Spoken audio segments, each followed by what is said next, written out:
Hello, friends. Welcome to an evening Sunday stream. Not something that normally happens. I'm also not normally in a dress for a Sunday stream. So,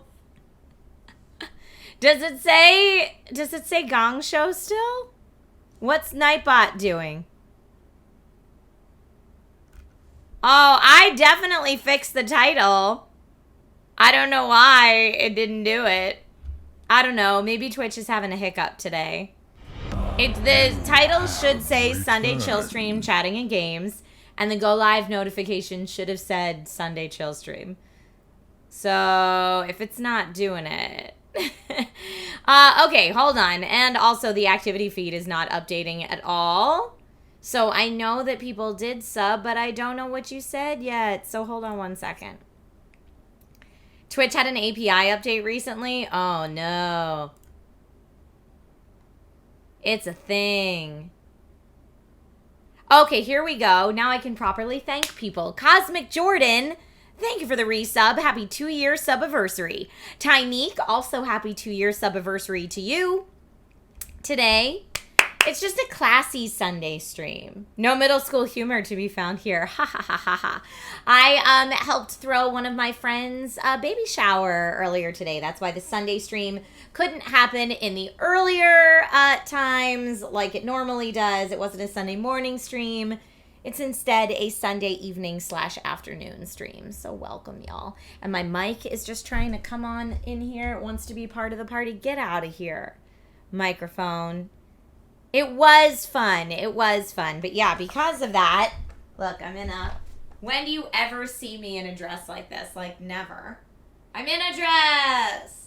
And not just in any dress. I'm in like a floral dress, which also I don't normally wear. But I started doing because I never have time to shop for myself, I started doing one of those subscription boxes where they just send you clothes and you try them on and you send back whatever you don't want. And I found one that's specifically for petite people. It's for short people. P.S. This is not a sponsored stream, by the way. But I found one of those services that's for short people. And this dress came in my it's called a short story. This came in my short story box. So I was like, normally I would never pick out a dress that looked like this. Especially I don't really like floral stuff. But it fit me so well and it's so soft. It's like a blanket that I was like, you know what? I will take the flower blanket dress and find a place to wear it because it fit so well and was very soft. Sundress Sunday, right? That's what we're doing. Yeah, it's called Short Story is the name of the subscription box for shorties like me. Albrax says, do they have one of those for the other type? I could use some tall people clothes. You know what? I bet they do. It does not have pockets, Thori. No pockets. I definitely wear dresses, but not usually this kind of dress. This is much more, I don't know, like traditionally, yeah, I guess flowy. I don't know. It feels like a Sunday church dress to me. It's not normally what I wear. Thank you, Frequency Punch. But yeah, it fit nice, and it's really, really soft. And if you see me scratching my legs, I have bug bites all over my legs because I went with Logan and Nate to Logan's school carnival. What is we're not even on the just chatting category. Twitch is doing me dirty today. There we go. I went with Logan and Nate to Logan's school carnival, and my legs from like the knee down just got eaten up by mosquitoes. They're so bad right now. And so my Trisha Hershberger, that's hilarious. So yeah, my legs are just like, oh, it's here. Wait, I'll use my other camera to show you. Here, wait. They're so bad. So hold on. Sorry. Right here. Look at my legs. They're so eaten up. They're so bad. It's not good. It's not good. So I'm just sitting here like scratching at the million bug bites on my legs. Yeah, Logan had a school carnival. That's an X-Men movie you would watch. I know. I love it if those style people would start adding in nerdy brand clothes. I know. I need...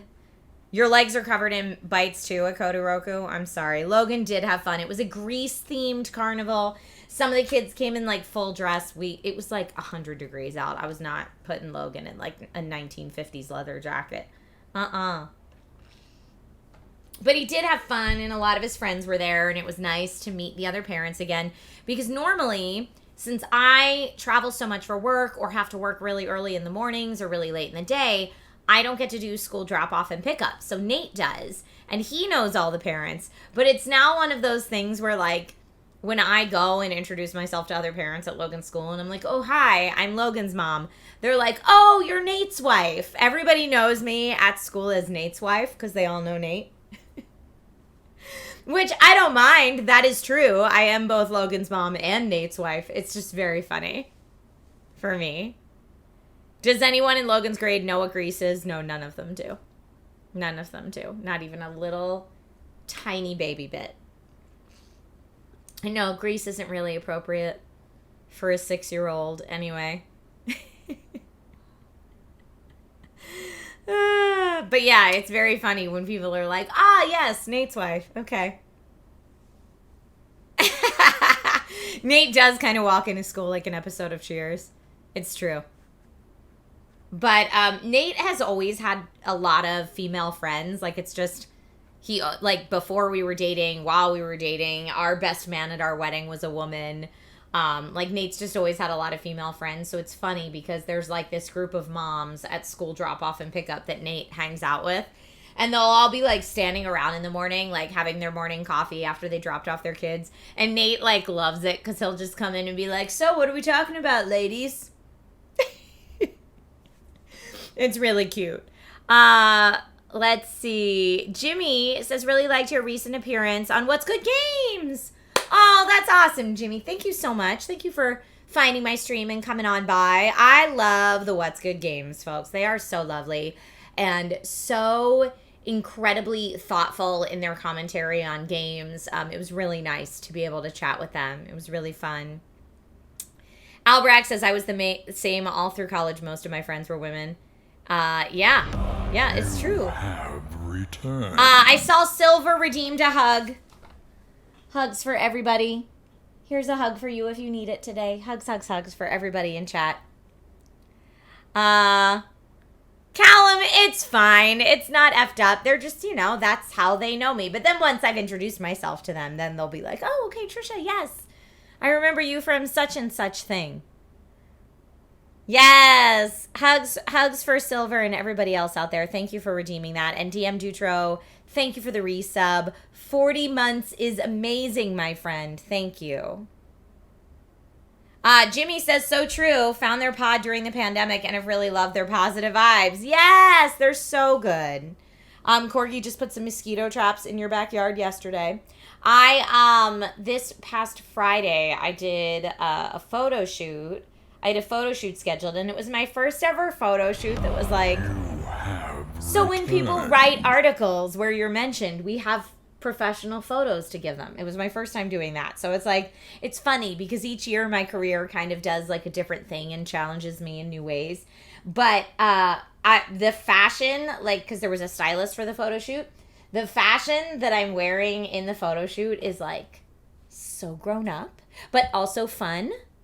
And I'm into it. So I'm excited for those photos to come out to see what y'all think of them. Because, like, I look at it and I'm like, oh, that's so grown up. Beardtastics, why wouldn't I just supply them with one of my awkward headshots from your? Because that would be awkward. Here, let me see. Like, here's a behind the scenes from the photo shoot that I can show you. But it's like, oh, man, you're going to be like, Trisha, who is that grown-up in that outfit? Is that you, ma'am? Because it's very funny. All right, it's funny to me. I don't know if it's funny to everybody else, but it's funny to me. Like, look at that grown-up. Business shish? Yeah, I don't know. Even business shish is usually a little more funky.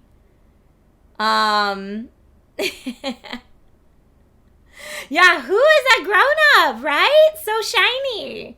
It was a glow-up for me, this photo shoot.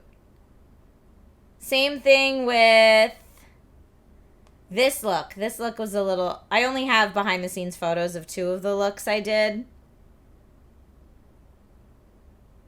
But hold on, let me get... These are all awkward. I'm making awkward faces because these are not the real photos. These are just like BTS stuff. And they had a wind machine for my hair. Here, wait, this is funny. Give it a second. See, look, wind machine, photographer. Like I said, so fancy. So fancy. Also, my friend Heather, who has been she's my hair and makeup artist on DIY in 5. She was the one standing there with the leaf blower.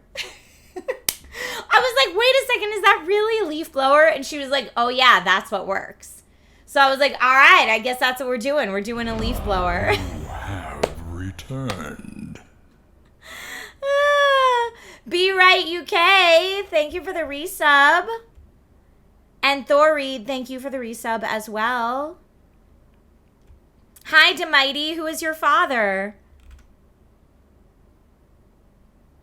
STS says, I love how chill the woman holding the leaf blower is. That's my friend Heather. She's been my friend. So DIY in 5, we just did like episode 210. That show has been running now for over 7 years. So, and Heather has been my makeup artist on that show since it started. So Heather and I have been friends over 7 years now.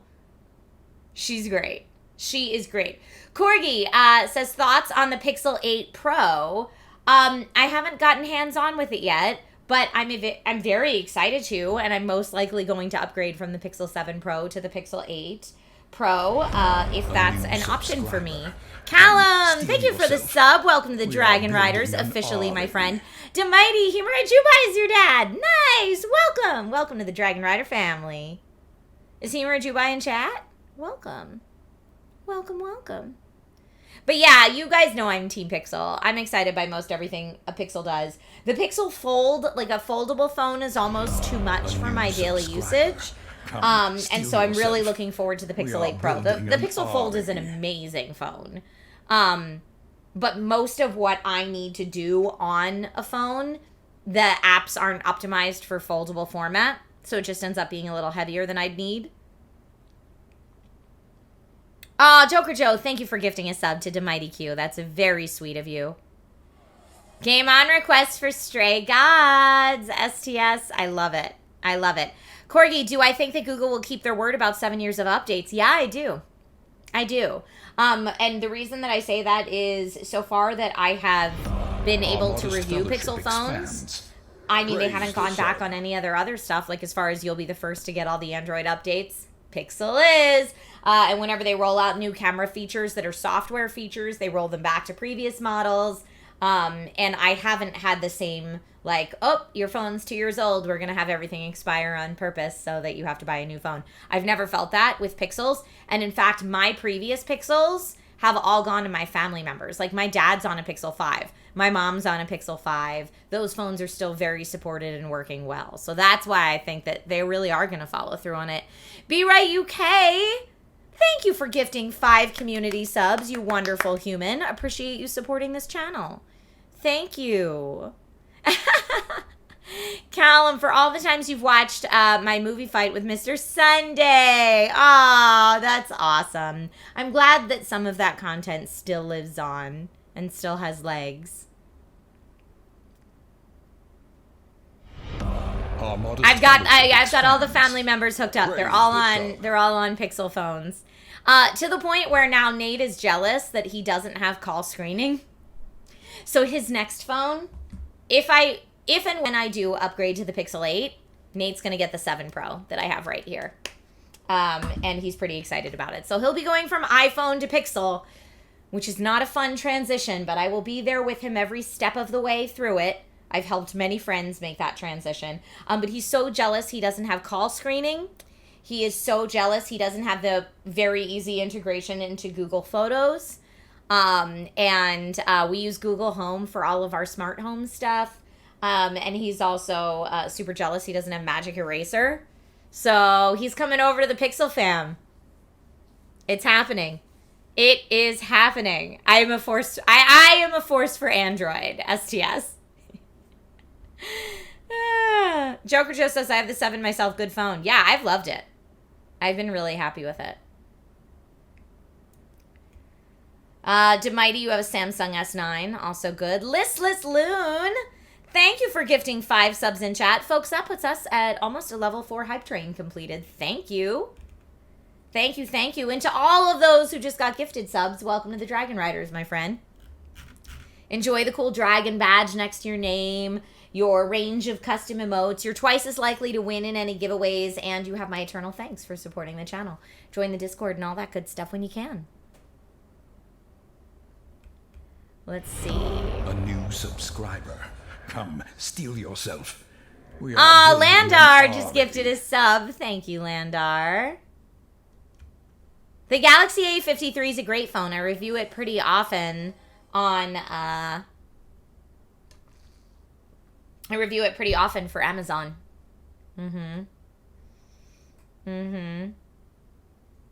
I believe that Twitch and Discord are both 13 and up. Yes, for age rating. Most social media is 13 and above, which is why I guessed that. That's why I guessed that. Tyneek, you have unknown callers blocked on iPhone. That's great. That's helpful. But yeah, what the call screening does on the Pixels, for those of you who haven't had it, is it listens to the call for you and tells you it's currently screening a call in text on your screen.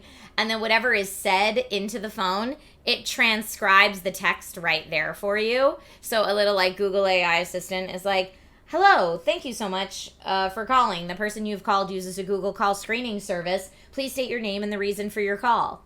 And then it transcribes whatever they say there. And so I can just look at it and choose accept call or hang up. And if I just am not around and don't pick it up, it just gives me a transcription of that later, which is great. And honestly, I used to have a problem. It hasn't happened in a bit, but I used to have a problem where, like, people would prank call my number, would find my number and prank call it and say really inappropriate and hurtful things. And so thank you to Pixel. I no longer have to deal with that. I don't deal with that at all. My Google Assistant deals with that for me, and I don't have to deal with it. And that, in and of itself, is priceless. Fate Photo says iOS 17 brings call screening to the iPhone also. Great. Everyone should have it. It is the best. And, like, I don't worry about spam callers anymore either, because they just talk to my assistant. And honestly, it's really funny when the robo spam call gets answered by the robo call screening, and then the two robots just cancel each other out, because if a robot detects a robot, they just auto hang up on each other. And I never have to deal with it. It's amazing. Yes, STS, the iPhone Pixel Best Friends Forever is my favorite commercial series. I think they are so funny. Returned. I think they are so funny. Steven, is Nate ready for some football? Nate's watching football downstairs. Yes, he currently is. Yeah, Nate's watching football right now. But yeah, if you haven't seen the iPhone and Pixel Best Friends Forever commercial series, Google does it. I always watch it on their Instagram. I don't know if it airs on TV and other places. It probably does. But I always see it on their Instagram, and it's very funny. It's like the iPhone and the Pixel at the spa, having a spa day, just having a talk about how hard it is to be a phone. They're very funny.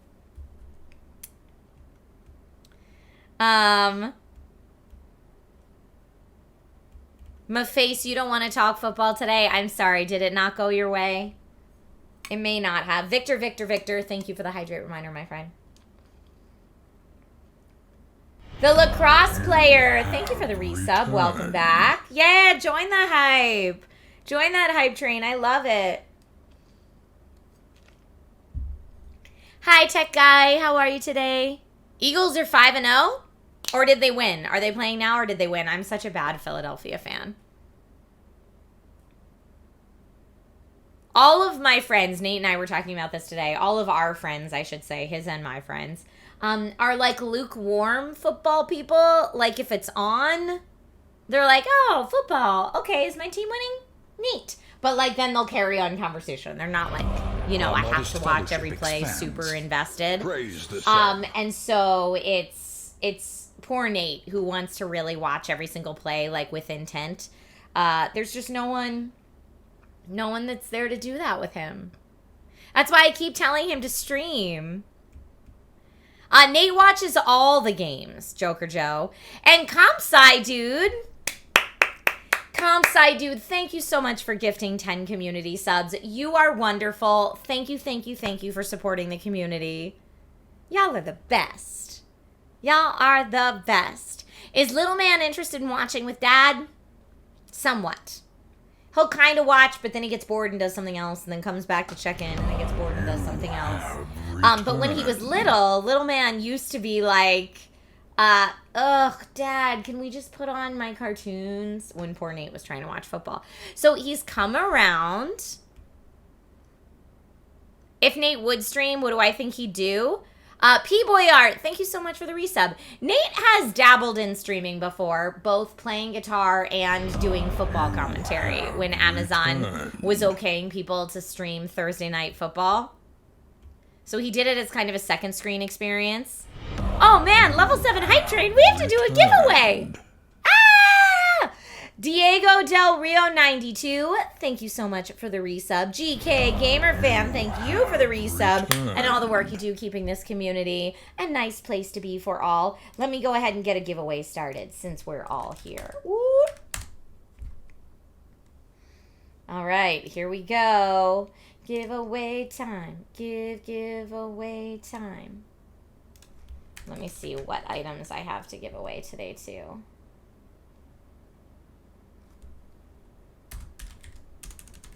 There we go. I pulled it up. Ooh, I have a copy of Wizard with a Gun. That's really fun. Okay, I'm going to give away a copy of Wizard with a Gun for PC. Subs are twice as likely to win, and that's my way of thanking you for supporting the channel. And the keyword to enter the giveaway will be Wizard, because we're doing Wizard with a Gun. So just type in the word Wizard, and you will be entered to win. Good luck, everybody. Thank you. No, they don't watch hockey. The boys don't watch hockey. Our modest fellowship expands.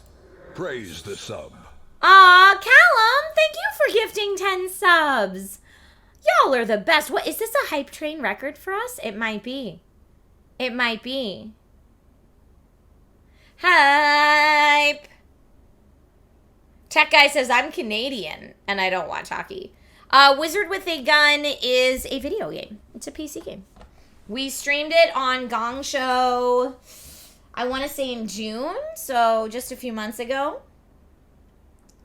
1K day will be hard to beat. Yes. Oh, but about to beat the hype train record.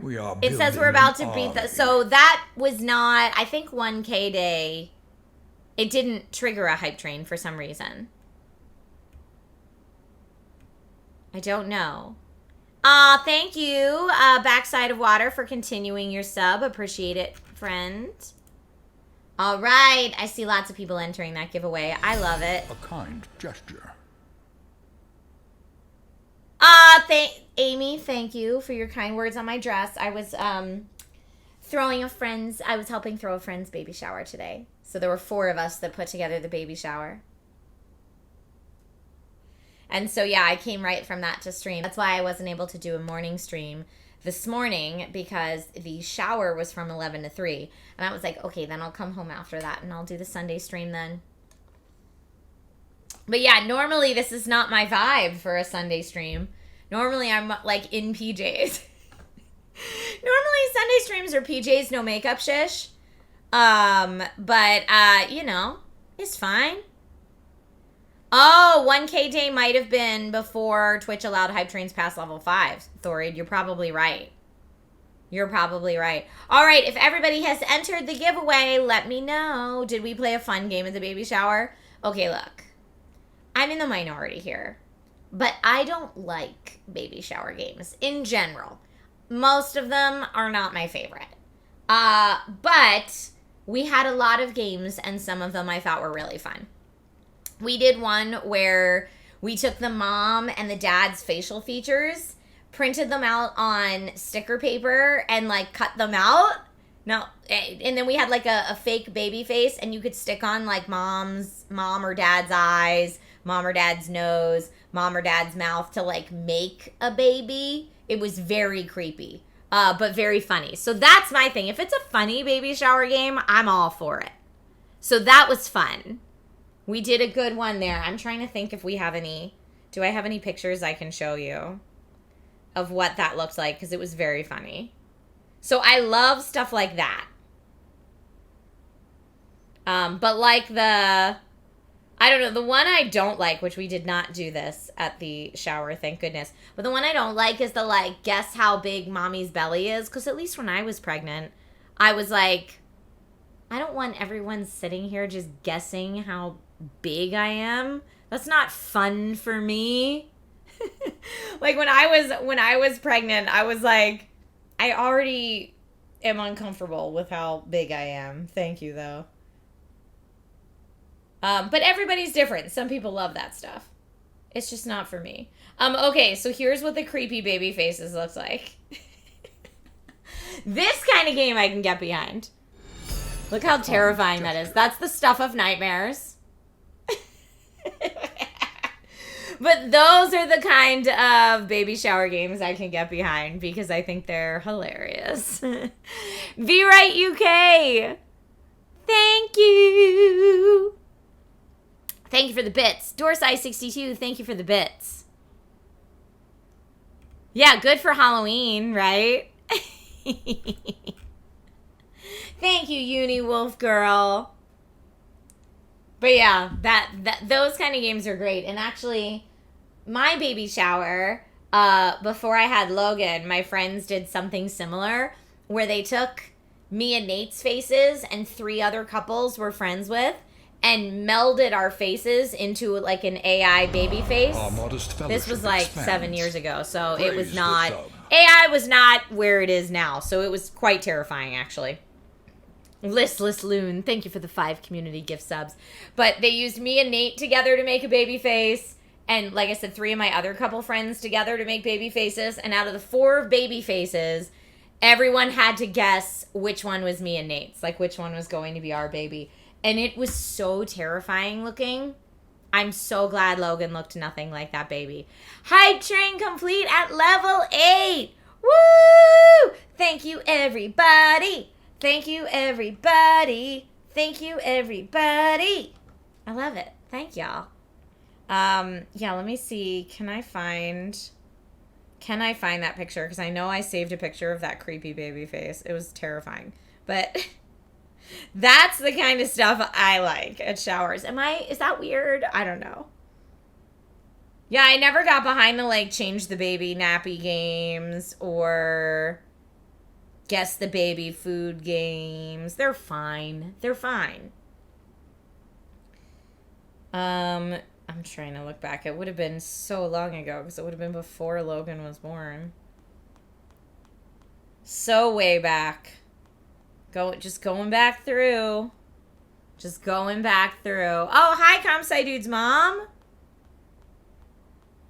Aw, that's awesome. Is it that Gollum face? No. Beertastic Yogi, thank you. Fortunately, no. It is not that. Okay, let's see. Nope. I just searched my Google Photos. Let's see how good Google AI is. I searched my Google Photos for baby face, and I'm scrolling back through pictures that include a baby face. But these are all my actual baby's face. Still going. Still going. We'll get there eventually. Man, 7 years is a lot of photos. This is what I'm learning. Okay, I'm now, like, at his newborn pictures. I can't go back that much farther. Demighty, sure. Okay, let's see. Do I have a picture of that creepy baby face?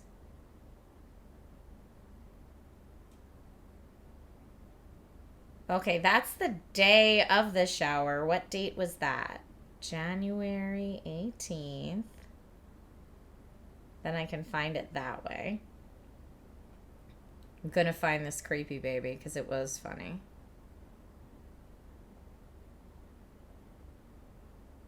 There we go.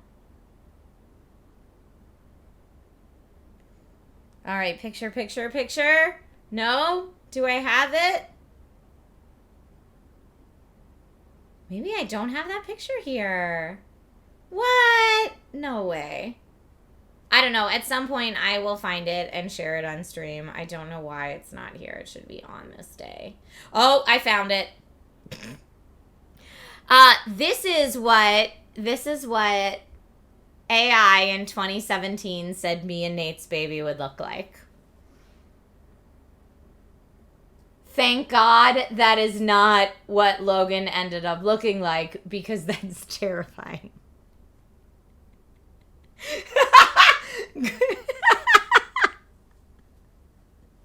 But that was a funny baby shower game. That's an old man. So round. Yeah, he looks so adult, right? He was like a little old. Oh, terrifying. And also, why does he look like a middle-aged baby? I don't know. Like I said, AI today would probably come up with something that looked a little more like a baby and a little less like a middle-aged man in a baby face. I don't know. It's very strange. The one who built it, I've got a stretch for you. And first, let me do this giveaway. So, it looks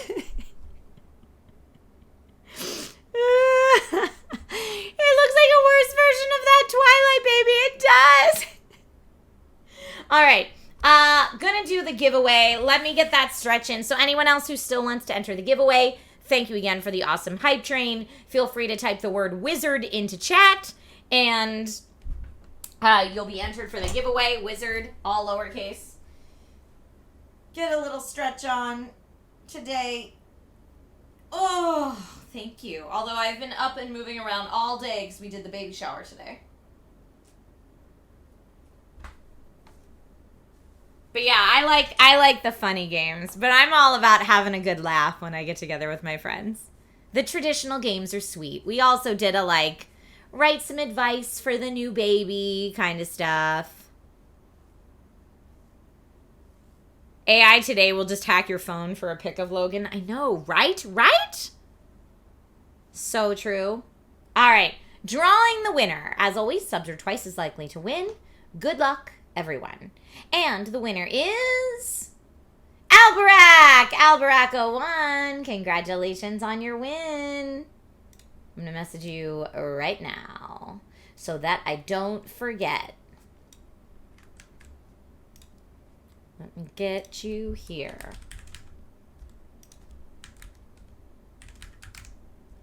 Hey-yo. Okay. Congrats on your win. Boop. Enjoy.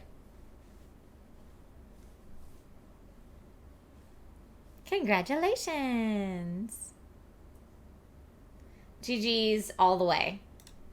GG's all the way. Let me know if for whatever reason that code doesn't work. Sometimes developers give me codes and they end up being duplicates. So sometimes that happens. Is anyone playing Assassin's Creed Mirage, by the way? I have not played it yet. I know it came out 3 days ago.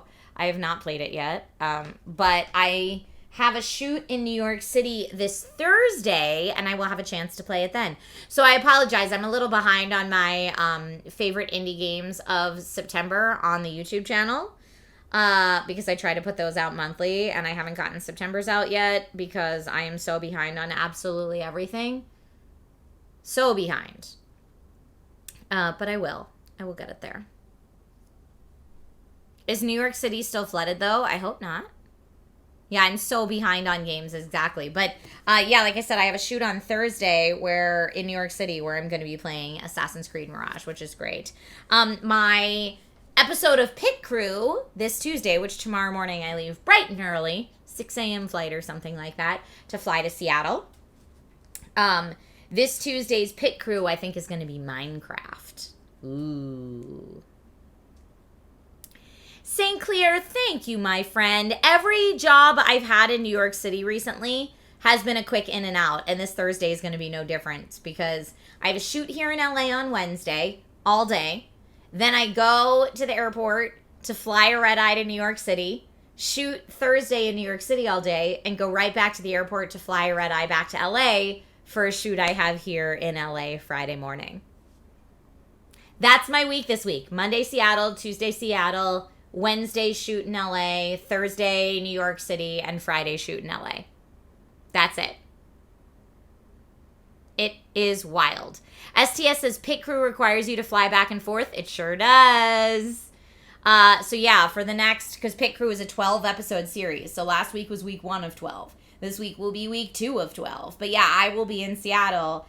Originally, it was supposed to be every Monday and Tuesday, but this is the last week that we're going to be needed Mondays, is what we were told. So after this week, it'll just be Tuesdays. So I'll fly Monday night to Seattle, and then I'll be in Seattle on Tuesday, and then fly back home Tuesday night. Thorid says, so I'm hearing no streams this week. I don't know how it would be possible this week. Yeah. It is wild. My schedule right now is absolutely bonkers. Can I catch up on gaming during flights? Yeah, my Asus ROG Ally has never gotten so much love. It is so much love. So there won't be a gong show this week for sure.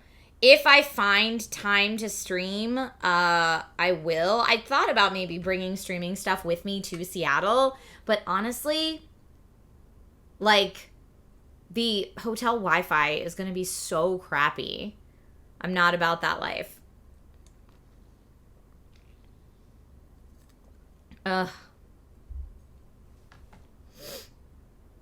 Just IRL airport streams at best. No.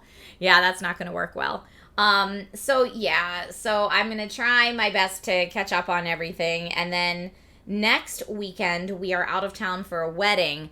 But let me look. I'm hoping that I will come back in time. Oh, yeah. So the Sunday chill stream next Sunday is going to be an afternoon stream again. I'm thinking of starting around 2:30. But that'll be the next stream that I'm back here in this studio after tonight. So it'll be next Sunday at 2:30. Airport streams would not be wonderful. Made in Germany. I agree with GK. It'd be fuzzy 540p at best. Thorid, you rate hotels by the Wi-Fi. How do you do that? What's your process for that? You just get in the room and run a speed test? Because even if the speed test is fine, is the test, like, is it consistent at that speed? Oh, it's nighttime for you? Yeah, for me, it'll be 2:30 p.m. Pacific time next week. Like, today was 4:30 p.m. Pacific time. And we can play a game or we can just hang out or whatever. But yeah, I don't know that a stream's going to work unless they did say that if I wanted to stream from the Pit Crew studio, I could. But I don't know if they're using that equipment for other stuff. Do it from the lobby. Thank you, Steven. Thank you. Yeah, it's a very busy October for me. And then the week after for that, it's Seattle Monday and Tuesday for Pit Crew, or I guess just Seattle Tuesday for Pit Crew. And then Wednesday, I head right to TwitchCon. Because for TwitchCon this year, I'm hosting the TwitchCon morning show. Yay! I'm very excited about it.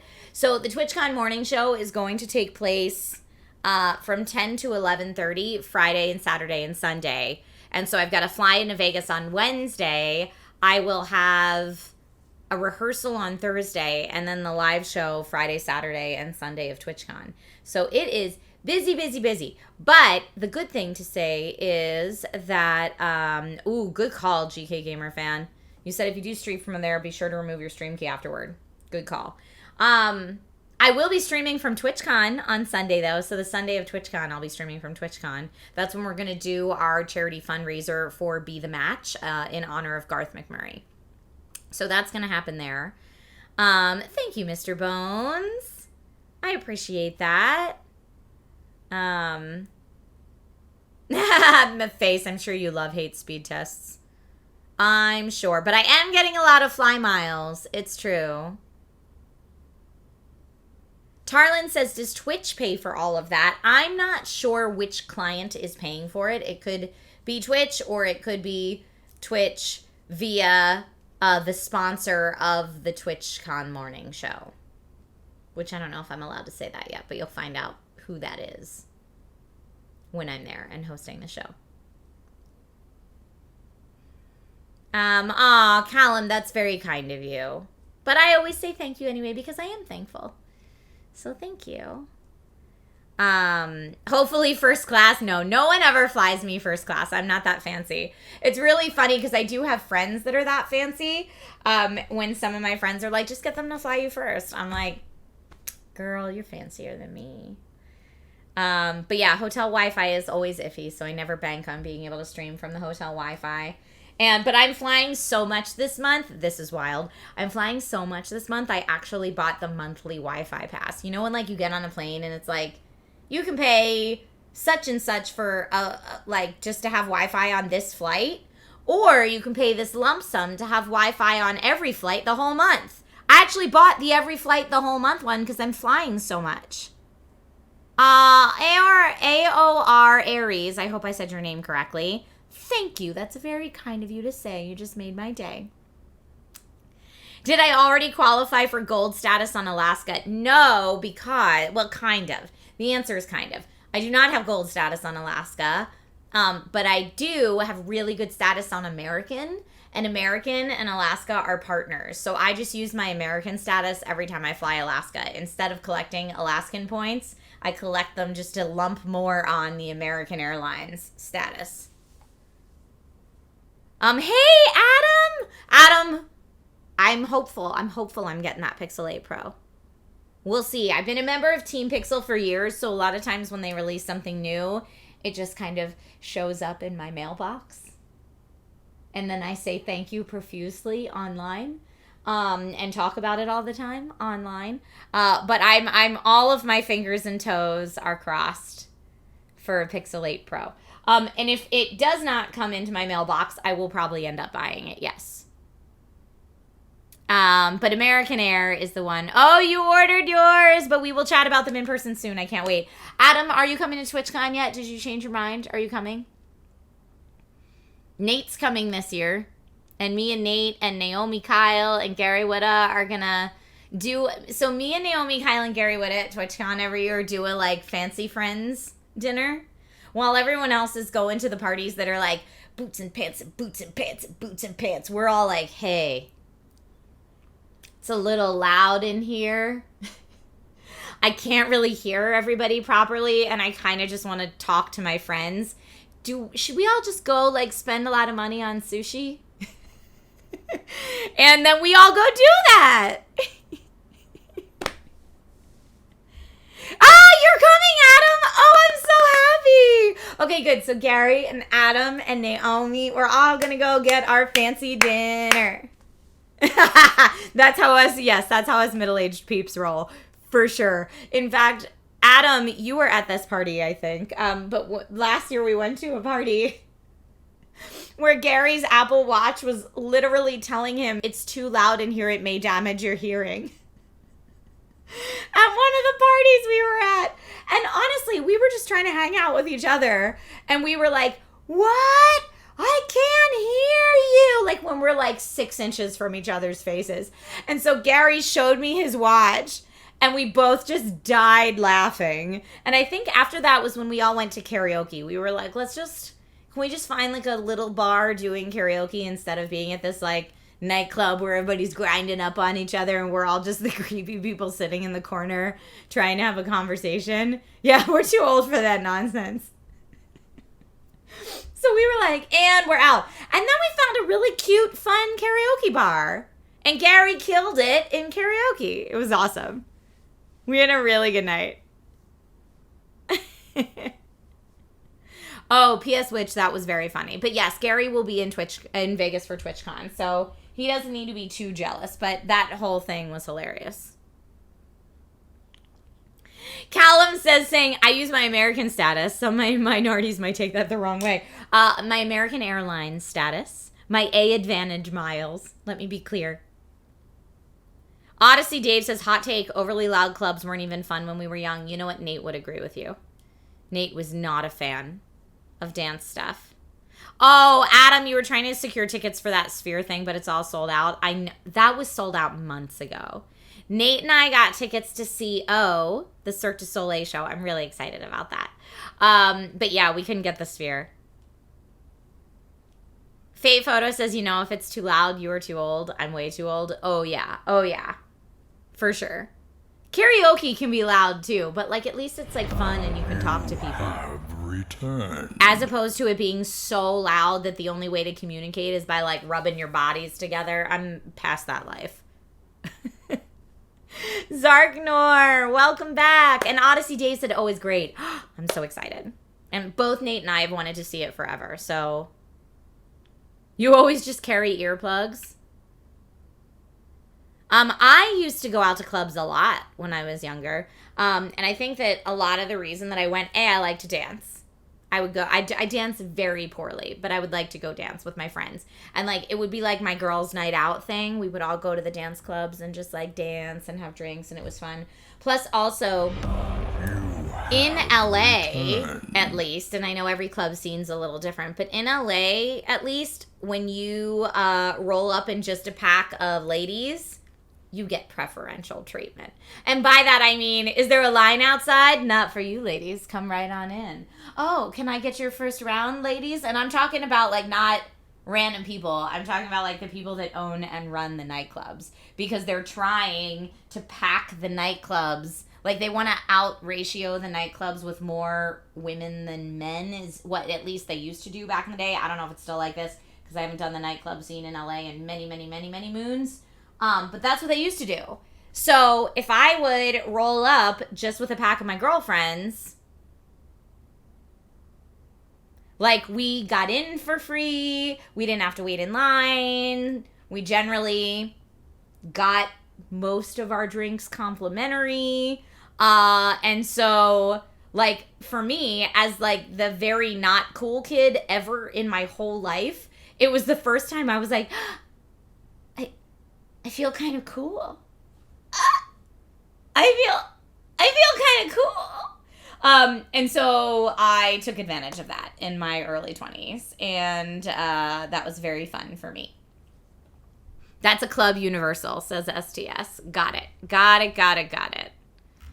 But yeah, so the only time in my life I felt cool was that period of my life when I was I have no connections for anything, but I can get us into clubs. Hey. GK says, I've heard past TwitchCons have been criticized for their security to get in, but also recently heard that Vegas has a good history of having good security. I heard that TwitchCon Paris was pretty smooth, right? Did anyone go to TwitchCon Paris? I heard that. I didn't hear scandals after TwitchCon Paris. Well, thank y'all for your very kind, but you're cool, Trish. You know what? Now I have a lot more confidence in just being myself and who I am. But I feel like when you're younger, you're still trying to figure that out, right? Now I'm hey, I'm a little weird, and that's okay. I embrace that. That's all right. Now I feel good in that place, but when I was younger, I really didn't. I was still trying to find it. Don't jump into any foam pits. That's so sad. I assure you there will be no foam pits this year. I would be shocked. In fact, I didn't think about it till just now, but maybe that's not why it's not at the San Diego Convention Center anymore. Maybe that's why it's in Vegas this year. I don't know. GK says TwitchCon Paris wasn't on my radar at all, so I don't know. Yeah, I heard good things about TwitchCon Paris. A lot of the streamers who I know that went said it was really well organized. And so hopefully that bodes well for TwitchCon Vegas. Little Trisha would be so proud of adult Trisha. I know. I get to play video games as part of my work. Little Trisha's head would have exploded if she heard that. Adam!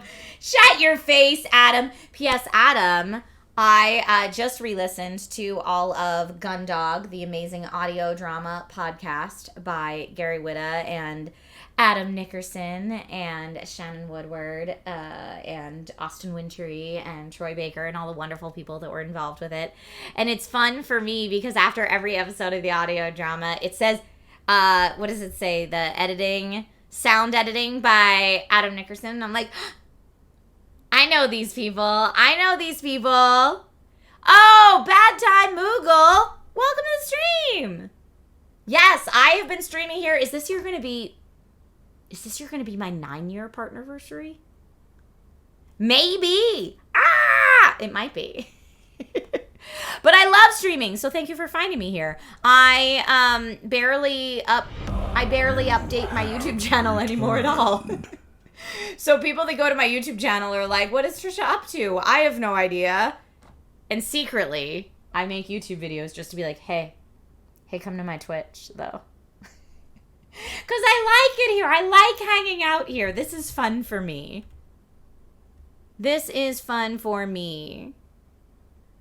Steven Turquoise, I am very, very happy to hear that you're doing better. That's amazing news. Thank you for sharing that. No Name, thank you for the resub. Noob Sapien, thank you for the resub as well. If I didn't say it earlier, I don't think I did, so welcome back. Let's see. So yeah, it is harder to just chat on YouTube. Steven says, I like the PlayStation controllers in the background. Thank you. I've got lots of controllers in the background. Although, I need to put a third row. My third row fell. I need to put a third row.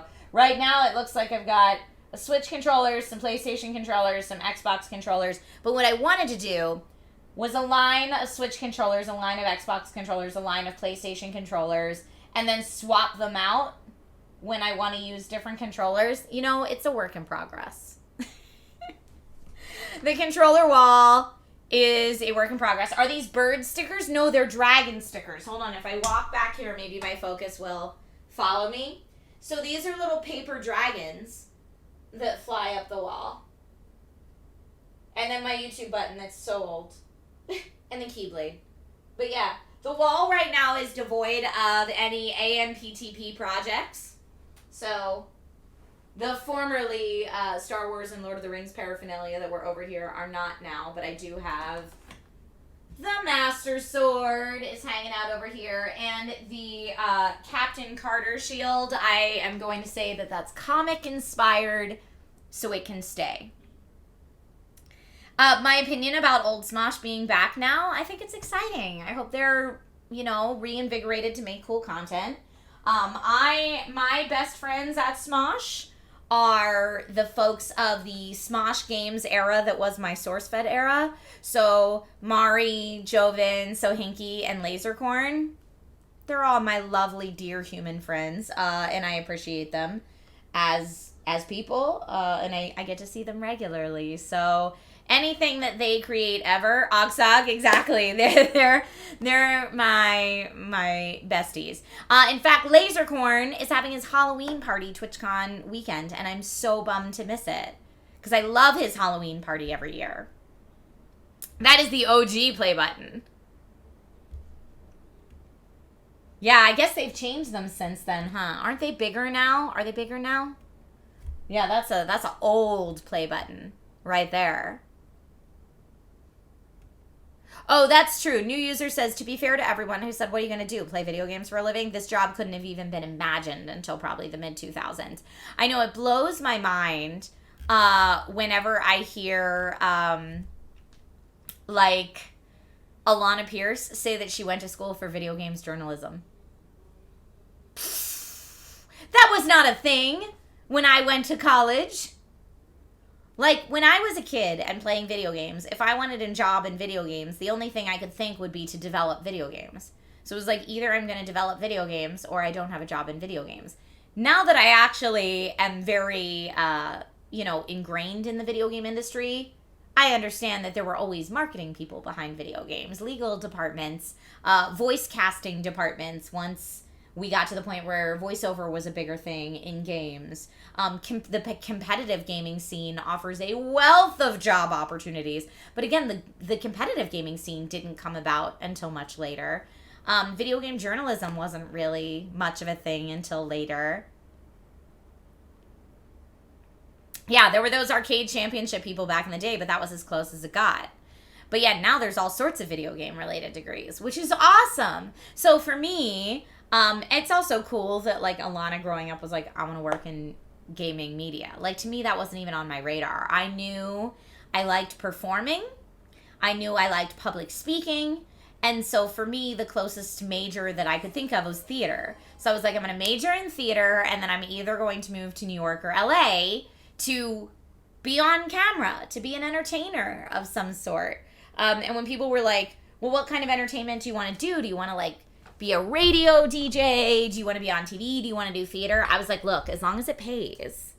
If it pays my bills and I get to perform and entertain and have fun doing it, and don't have to compromise my morals to do it, I have to give that little asterisk because that's important.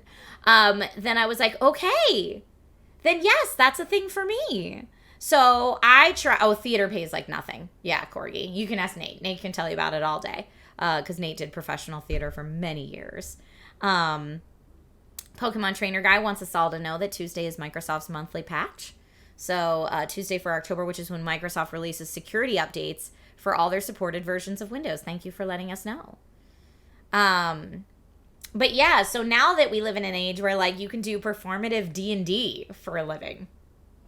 You know, like video game streaming wasn't a thing. Like, I don't know. I think it's super, super cool. So I also think it's done wonders in terms of like getting the word out there, even though this isn't its goal, but like as a bonus, a little side bonus, getting the word out there that there are many different types of people who play games. You know, like when I was growing up, it was whatever the marketing companies wanted you to think. So like in magazines, you'd only ever see 9 and 10-year-old boys playing video games in the magazines, and because that's who everything was marketed to, right? But now with streaming, you see people from all different walks of life enjoying video games, which I think helps to normalize for people that like, yes, lots of different people of all different ages, races, genders, orientations, nationalities, like lots of different, like all different people like video games. If you haven't watched Skyrim Grandma, do yourself a favor. Watch Skyrim Grandma. She's great.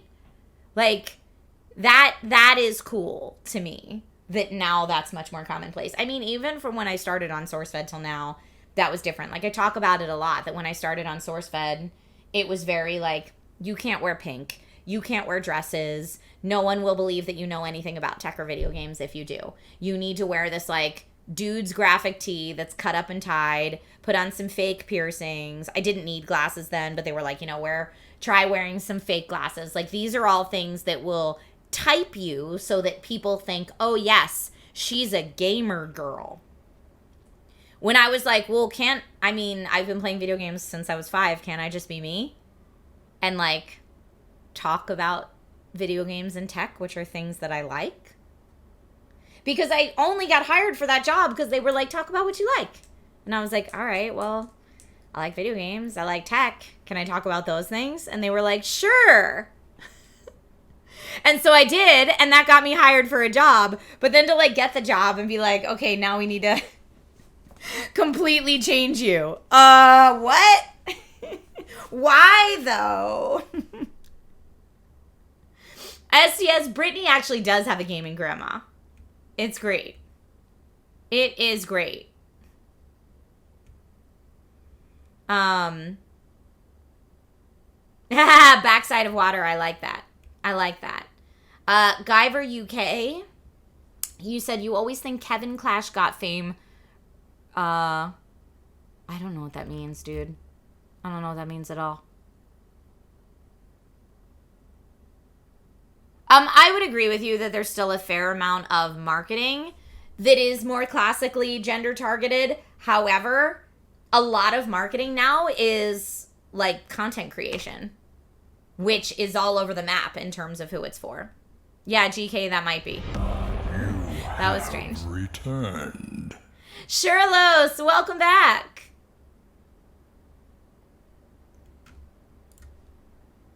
So let's see. What'd you say? So basically dressed like Velma, not Daphne? No, it was basically like dressed like punk girl. Like if you looked slightly alt or edgy or goth, then people would believe that you liked video games. That was like what they were thinking type-wise. Lieutenant Cows, welcome back and happy 2-year subiversary, my friend. But yeah, it was like, because I kind of look like, I don't know, very like, especially on SourceFed when I first started, it was like very like classically girl next door. That was a no-go. No. Be edgy, like wear like a cartilage piercing or like a nose piercing and like more makeup and funky hair. But I was like, so not me. But yes, now we live in an age where you can just be yourself and play video games, and that's fine. I had a lot of conversations about it with Jessica Chobot, actually, when I got to know her better when I was doing work at Geek and Sundry and she was at Nerdist. Because she really went through the struggle. She went through the struggle long before I even knew anything about creating content in this industry. So she has some really interesting thoughts on it. Which did I prefer, SourceFed or SourceFed Nerd? I was always hired to work on SourceFed Nerd. So they only put me, Meg, and Steve on SourceFed proper so that the audience knew who we were, so that when we launched SourceFed Nerd, it would carry over instead of being like, hey, here's a new channel with brand new people you haven't seen before, which was a really smart move on Phil's part, honestly. It's like he knows what he's doing, you know? He definitely knows what he's doing. He's still one of the best. Chobot was a true trailblazer, and she went through so many ups and downs in her career that she has talked about at length in interviews I've done with her, interviews other people have done with her, where she really had to go through some stuff so that, like, especially women on camera in a more professional capacity in gaming don't have to endure to the same degree that she did. Albrecht says Phil's a clever boy. Indeed. And now Jessica has her amazing TV show, Expedition X. Everybody go watch it if you haven't already. Jess Chobot has always been into spooky stuff and like the occult and ghost stories and all that stuff. So if you ever watched Bizarre States or listened to Bizarre States on Nerdist, that's like her jam. And now she has a TV show exploring all that stuff. So I like could not be happier for her. And I want to say their TV show is in like its 4th or 5th season. It's doing so well.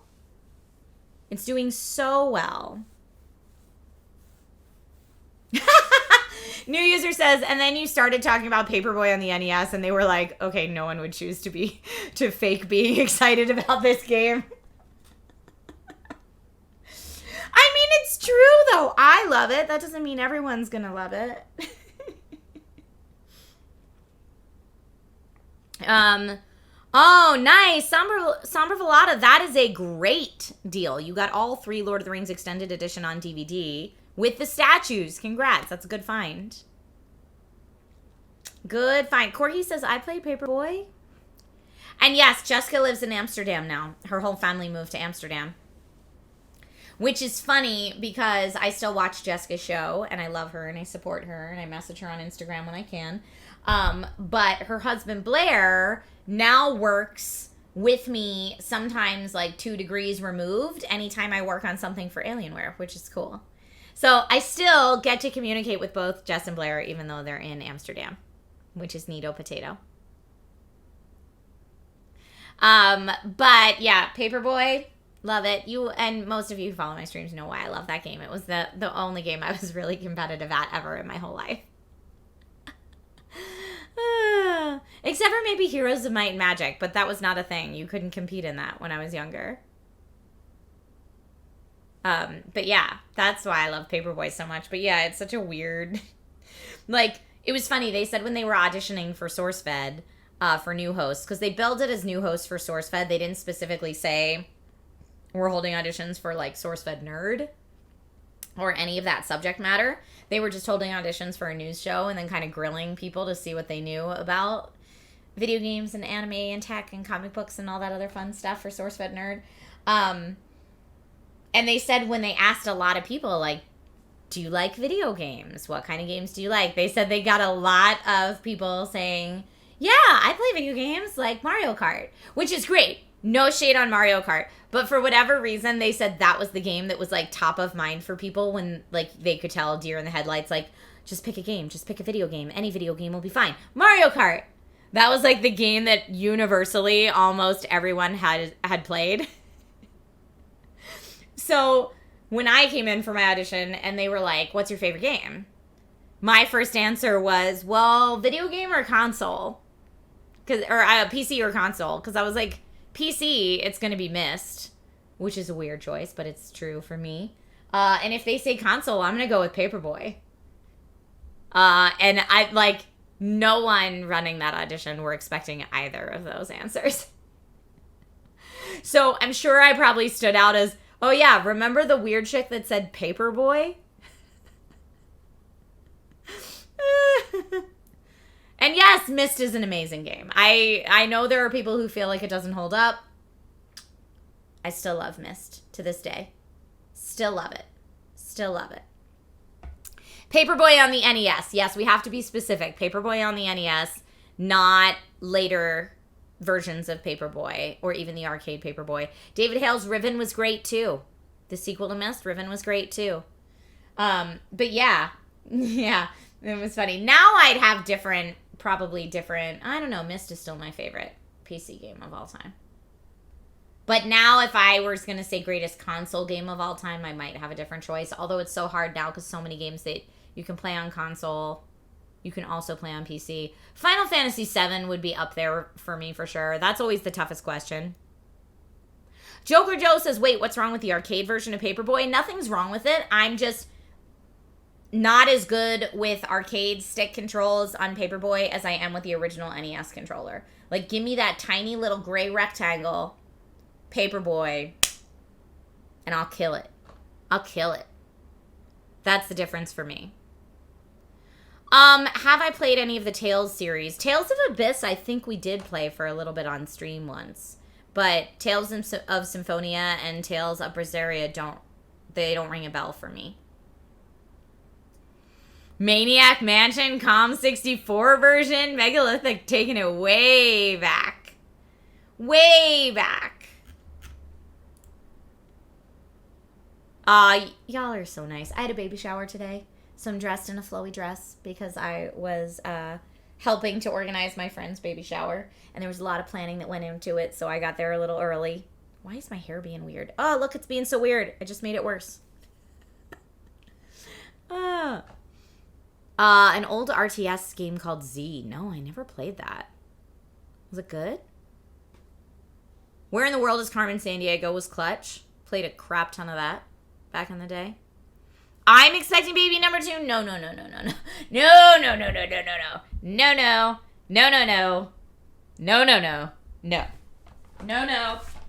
baby. None. No baby for me. Nope. Not even a little.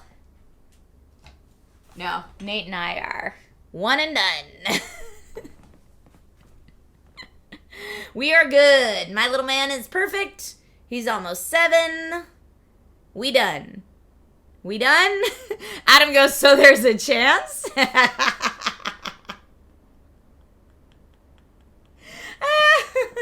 Yeah, that's a no. That's a no. That's a hard no on a baby number 2. Now, Nate and I have always said, if there's some kind of like, whoopsie, it happened, we'd be like, all right, well, that's exciting. We would be happy and grateful. But there are no plans.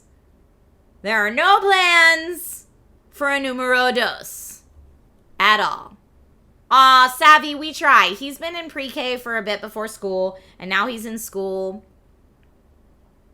Thank you, GK, for keeping this a nice place to be. You always do. You're the best.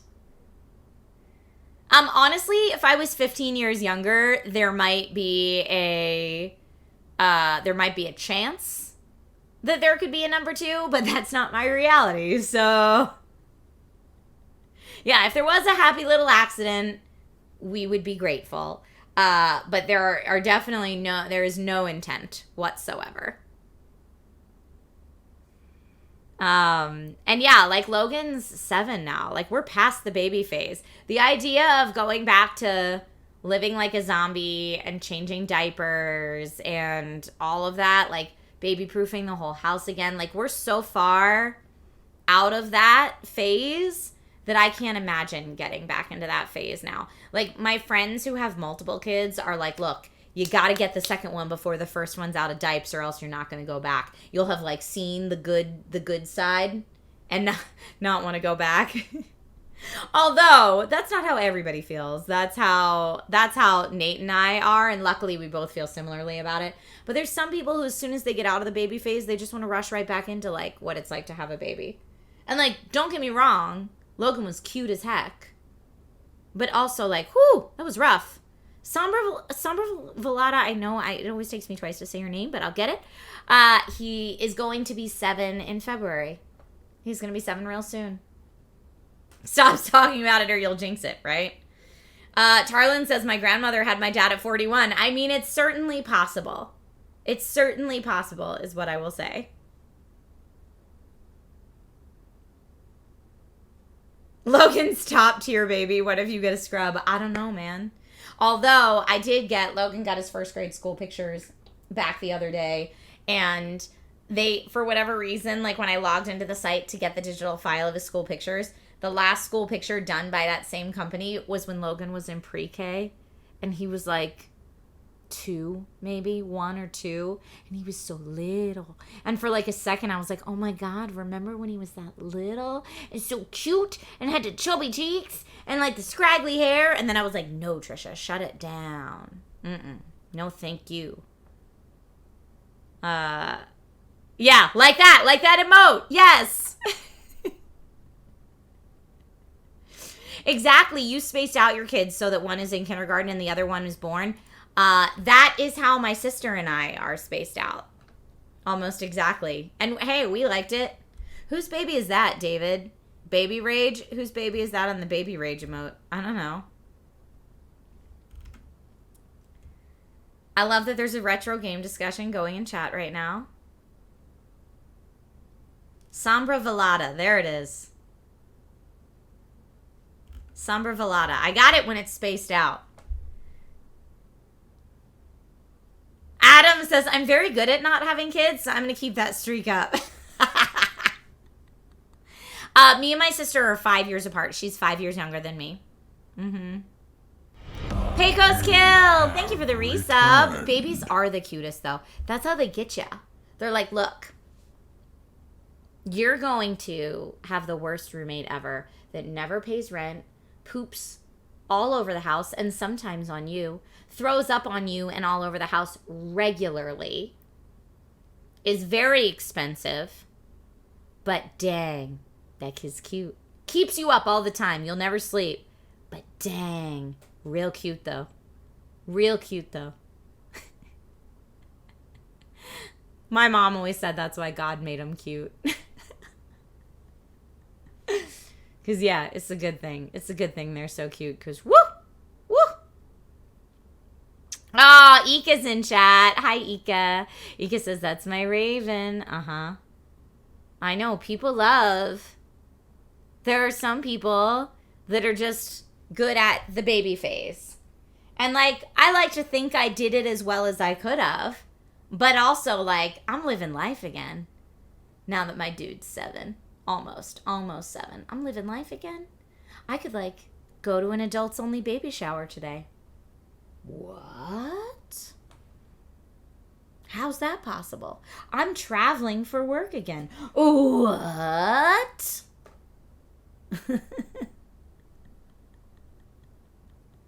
No, it's not wrong. Everybody should make the decisions that are best for them and their life and their lifestyle. In fact, I am the friend that when I have friends that are on the fence about having kids, or, you know, like, I don't know if that's something I want. I'm the friend that's like, look, only do it if you really want to do it, because it's a lot of work. Like, I'm not the friend that's like, let me talk you into it. No, I'm like, look, I always wanted kids. And I was surprised by how much work it is. Like they tell you, you think you know, you don't know. You don't know. So if you're like, hey, I get that and I'm still on board, then great. Great. Then you are the type of person that is perfect for this. But if you're like, I don't know, I was kind of only leaning towards it because they're real cute. You know who's also real cute? Nieces and nephews. And way less work. Bartleby says, the next level is grandbabies. We have a 6-month-old grandbaby. So sweet. And we can play with the baby and then send them home when it's no longer fun. I know. There's also all those shirts that say, like, grandbabies are your reward for not killing your children. So, you know, the grandbaby part, that seems like the best. MC says, can I rent a baby if I'm not sure? I mean, that's what babysitting is.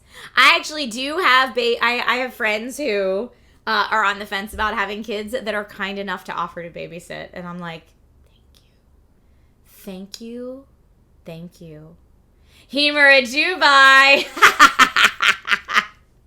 I liked that. I like the capital sum. We all knew what you meant there, my friend.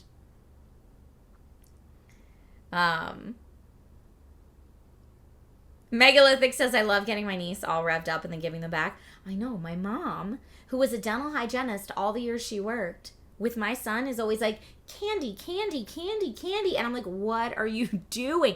What are you doing? Just ply him with sugar and give him back?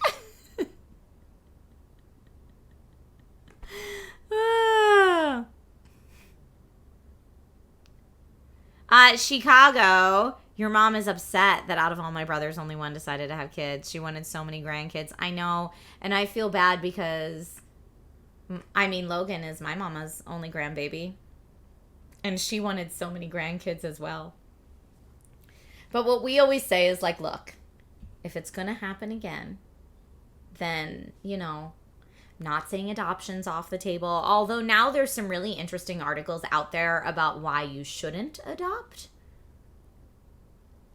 So I don't know, but I'm not rich enough to go down the surrogacy train.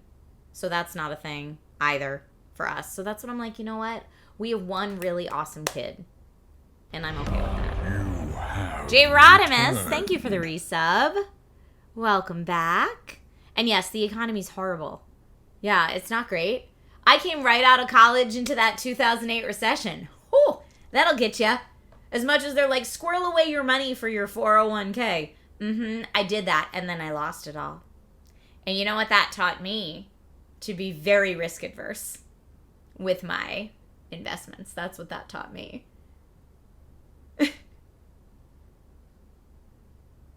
Let's see. You can afford a picture of a baby. Oh, that's awesome, Sombra Velada. Love that. Oh, yes. Callum, you're correct. I'm so young. I can still do all of that. No, yeah, right into 08 recession. And then, finally, as I, like, started to get my footing in my career, then pandemic, you know, we are where we are, friends. Definitely not crypto and NFTs. Nope. My friends who made a lot of money in crypto and NFTs also lost a lot of money in crypto and NFTs. So, yeah, and then there's fur babies. Chicago, great point. And grand fur babies. I know, Joker Joe. You're not wrong. And Backside of Water says, I can barely take care of myself. No way I could take care of a child. And I honestly have friends who very much feel that way. And to people that feel that way, I think great job being honest with yourself. Like, way to be self-aware enough to know that, like, maybe that would not be a good situation. Landar says, also a bad time to get out of school is right when a boom starts. You're competing with everyone to try to claw their way into the industries. That's interesting, too. Oh, STS, maybe. I don't know. Humor Dubai says NFT, more like not fun tags. I mean, you know. You know. Guys, my nail is about to break so hard, and I have so many shoots this week. What am I going to do? Maybe there will be a nail salon in the airport. This is my life now. No, it's great though. I'm not complaining. I'm so happy to be so busy. Believe it or not, my Q3 was a little slower. So I'm like, hey Q4, making up for it. Woo! I broke it doing Office Space. Did that episode of DIY in 5 go out? I think it did. Did you see that? Do you even know what I'm talking about? One of the episodes of DIY in 5 that I think just recently came out, they let me go full Office Space on a printer. I wrote it into the script for that episode. I was like, yes. And then I take a baseball bat. Oh, it did go up. I was like, and then I take a baseball bat and smash a printer to smithereens. And then we cut back to me saying, like, we all have moments we're not proud of, okay? And then I got to set that day, and I was like, are we really doing that? And bless Kingston Studios. They were like, oh, yeah, we've got, like, a broken printer for you to smash. And I brought, my one friend was like, I brought my baseball bat from when I was in Little League. I was like, we're doing this. This is going to be the best thing ever. Best thing ever. Like a free rage room. I know. Kingston is so nice. I write some of the dumbest things into those scripts. Like some of the silliest things into those scripts. And they are almost always on board for whatever I want to do. Which is very kind of them. See, Joker Joe, that's what I'm saying. It was for the episode on how to troubleshoot peripherals not working. But printers always disconnect. Always. They're not fun to troubleshoot. So I wanted to like really, embody that rage in the video. And I think I did. That series is so fun. We just shot for that last week. The next 2 episodes got shot for that last week. Right?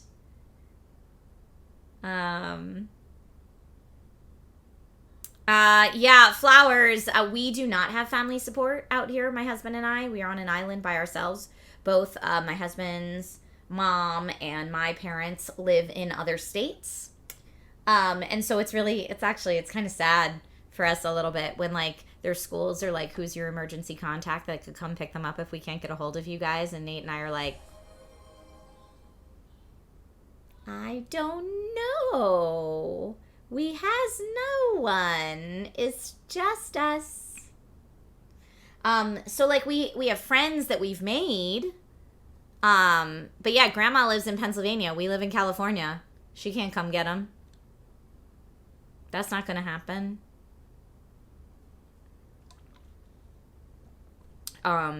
So it makes it really tricky. How many contacts do schools ask for that 2 isn't enough? They usually ask for 5. They want to know in case I can't get a hold of mom and dad, who else can come get them. But Himura Dubai that's 2 in addition to you? 2 in addition to parents? Or just 2? No, Nate's parents are out of state too. Yeah, we got no one close-ish. That's why when people are like, have you seen the Barbie movie yet? And I'm like, no. How would I do that? We have no one. Like, how would Nate and I go to the movies? Or, like, just out on a date to dinner together? But like I said, now that he's a little older, it's looking better. British Gamer, this PC? No, I built this one. So you can't buy this exact PC. We've done giveaways where you can win a PC that was built by me. But no, this is mine.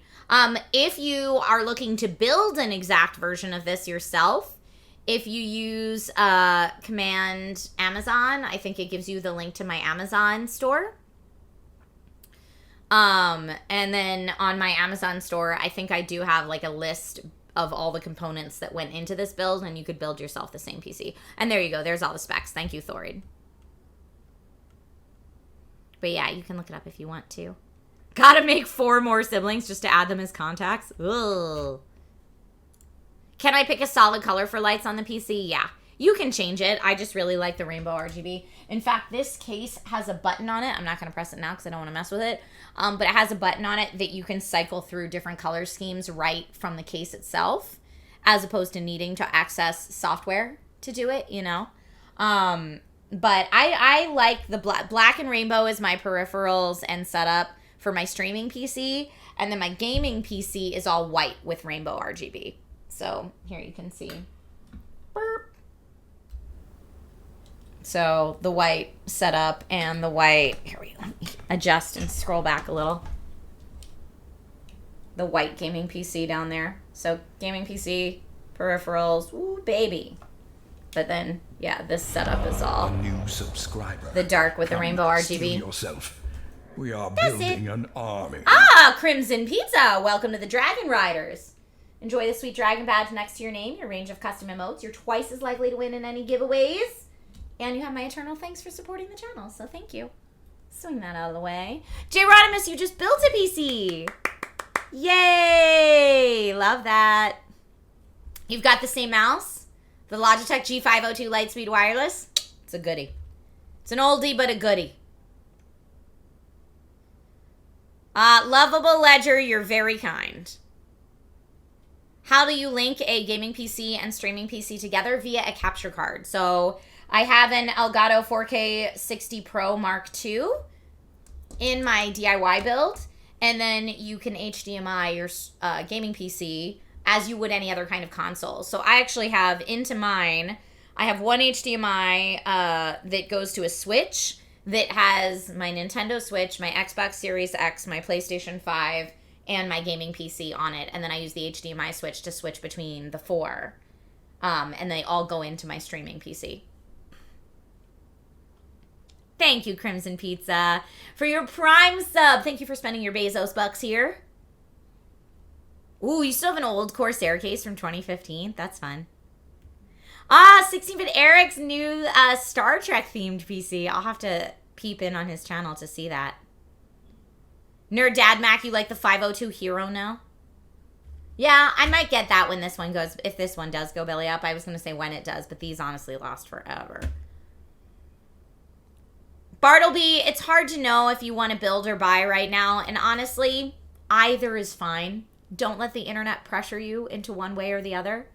For a little while, buying the pre-built was the better deal because of how expensive GPU prices were.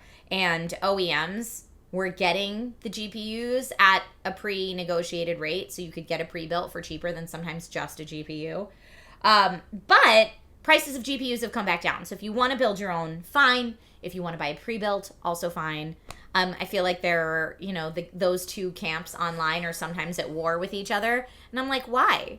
Why do we need to be at war with each other? Or why can't we all just get along and love PC gaming? It's fine. Kissa says, due to time differences, I normally don't get to watch your streams, but I'm here now. Yay!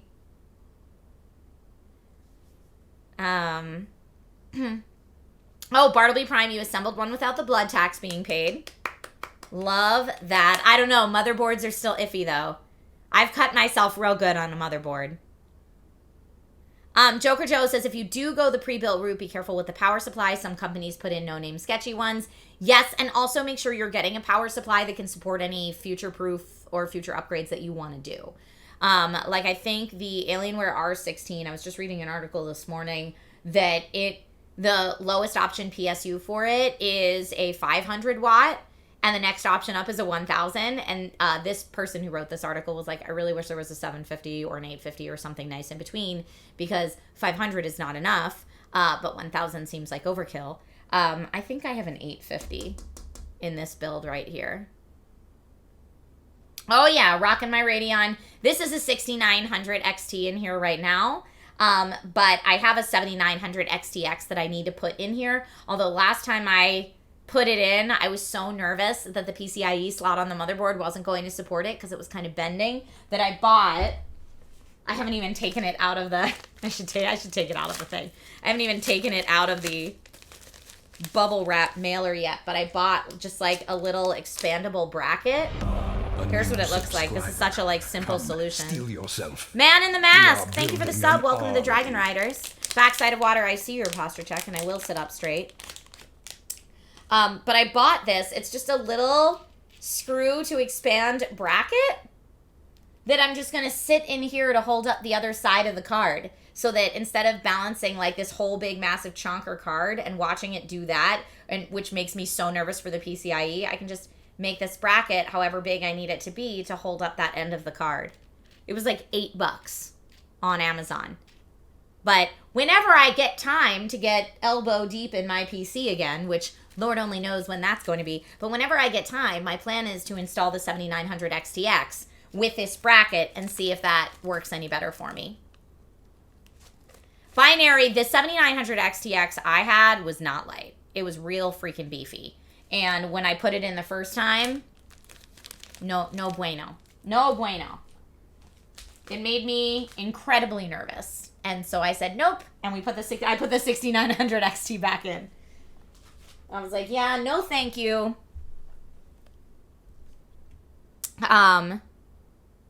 GPU sag can cause major issues. And that's what I was like, this is my lifeblood. I do all of my remote hosting jobs, all of my streams, everything off this baby. I'm not about to mess with it for an upgrade.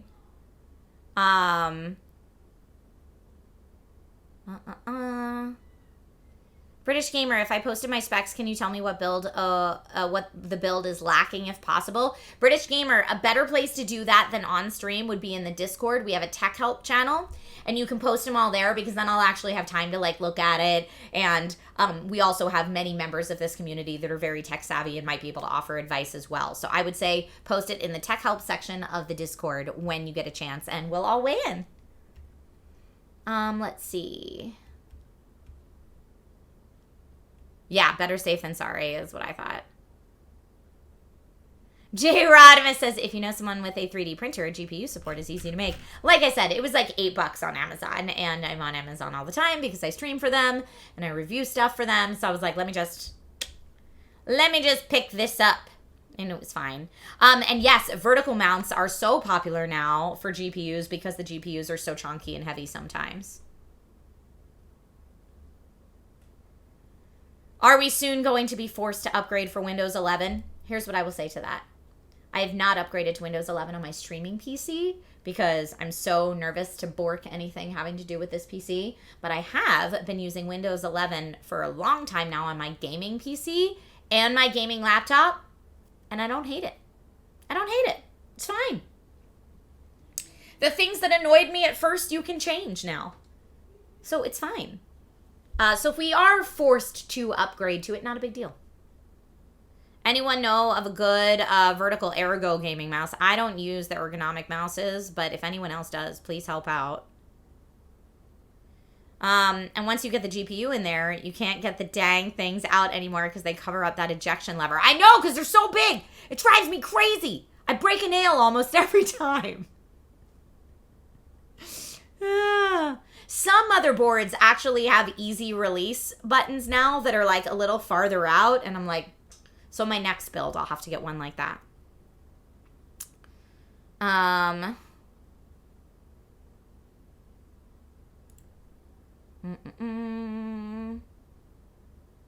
What is crap about it, British Gamer?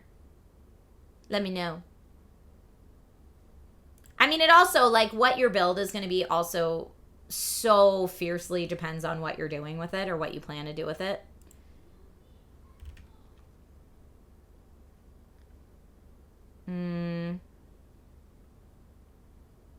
Yeah, if you're stuck with an ancient, dusty 2017 PC, you'll have to get a new motherboard. It's true.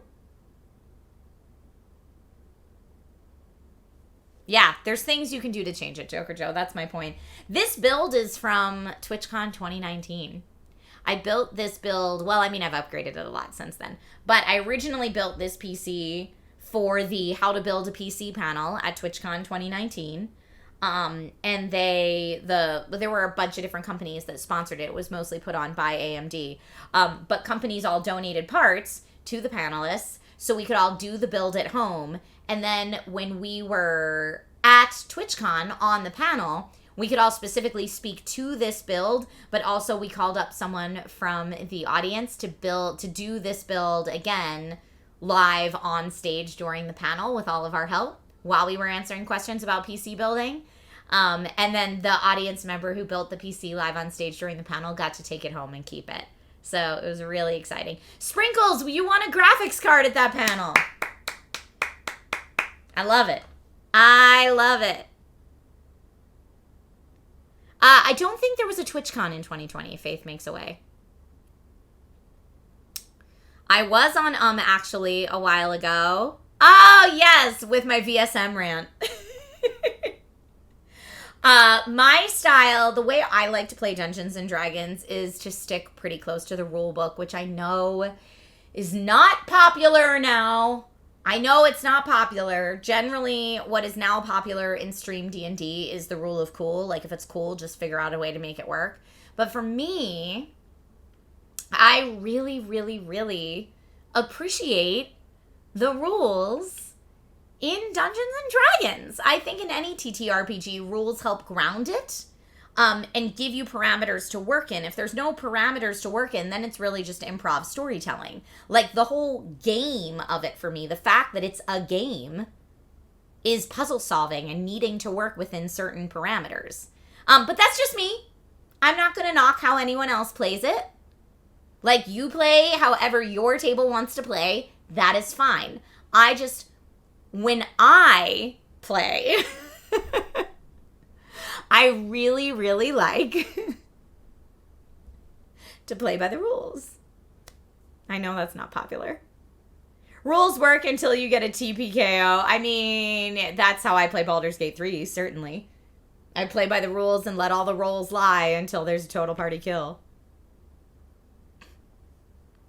But yes, VSM, which are 3 different types of spell components, I think are necessary because they make spells like blind or deafen is it silence or deafen now? I forget what the name of it is, but they make those spells so much more powerful. Like, the reason you need those spells, like if you cast blind on a spellcaster that needs to be able to see the target of their spell, or if you class silence, thank you, Ricky, on a spell that has a verbal component,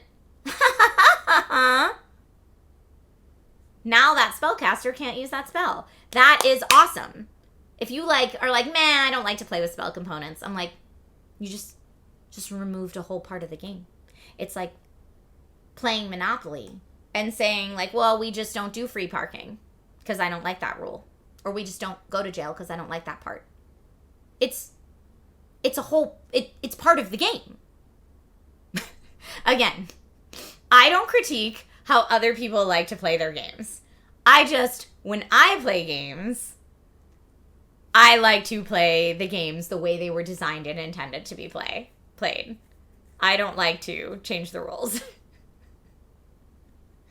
But it's been a little tricky for me sometimes doing live streamed games, like live stream TTRPG stuff, because I am very much so like whatever the house rules are, I will play whatever the house rules are. Like if DM says that goes, even if I was the DM and I would not say that goes, that's fine. DM's rules, that's fine.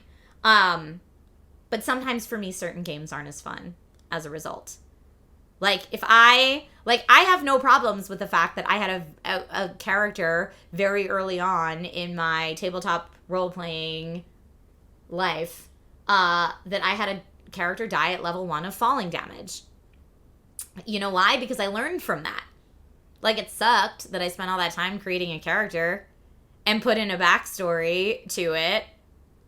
Do I still have a Source-Fed Nerd shirt? I probably have an old t-shirt somewhere, but I don't know. It would be really old at this point. It might have fallen apart in the wash. But, like, I spent all that time creating that character, and they died of falling damage. But you know what? It taught me not to be, when you're level 1, don't be a daredevil. You're not experienced enough yet. Whatever you're trying to do, what I was trying to do at the time was, like, leap across building tops a la Aladdin. And I failed a dexterity roll, and I tripped, and I fell off the building, and it was just enough falling damage to completely kill my character. Huzzah! 2nd edition AD&D. And I learned that. But I should have thought, if there was any reality or danger or stakes in this game at all, maybe I shouldn't have tried that at level 1.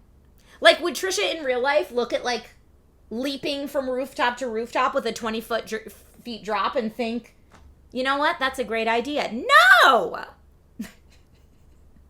And so it really grounded the game for me in a good way.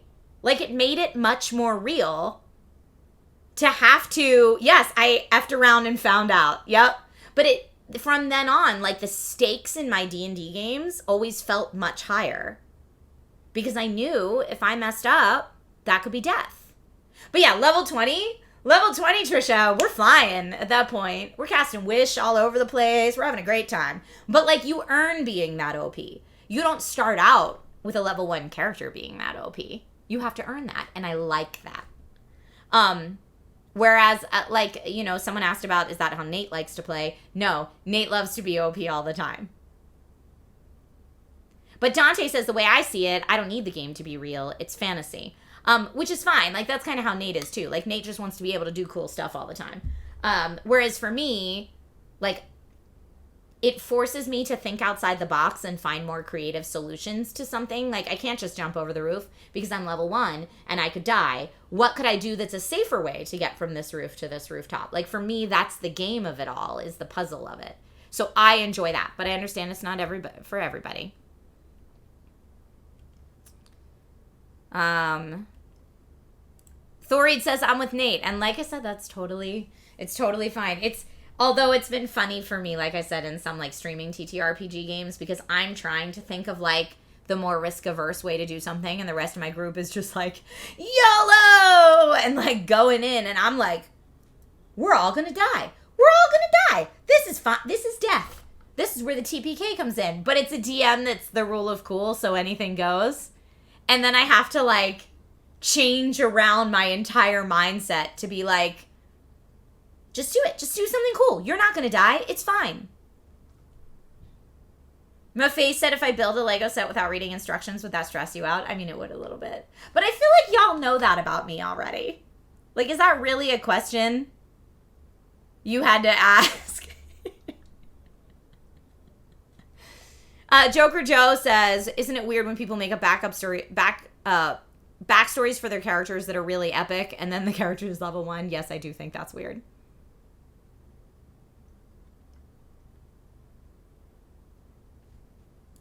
Do I have any decisions that I feel indifferent about that other people have strong opinions on? Oh, I don't know. That's a weird question. I'm not sure. I have no good answer for that. But yeah, I mean, I've always joked around that, like, my real life alignment is lawful good. Like, pretty strongly. Joker Joe says, Trisha has a video game Excel sheet. It's true.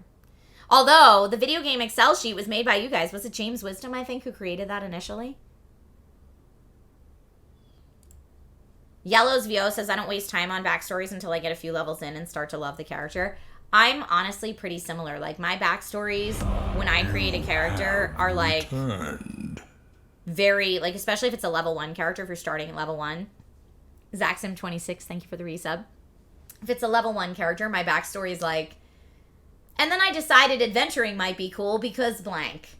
And here's where I trained, and here's a, like, little tiny fun story that happened in my local town while I was training that, like, either made me a good friend or a contact in my guild or anything that, like, helps set up whatever the level 1 campaign is starting at, and that's it. Like, it's very, you know, prologue to a video game.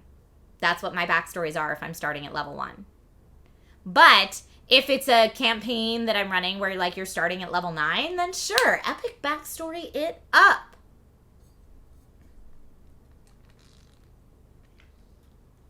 If I could drag one of my streamer YouTuber friends on a stream right now, no strings, who would it be? I don't know. That's a tough question. I'm so used to streaming by myself. I mean, Jay Rodimus, I would love to hear more about Super Kick-Ass McBatman. I would love to hear more about that. That sounds great.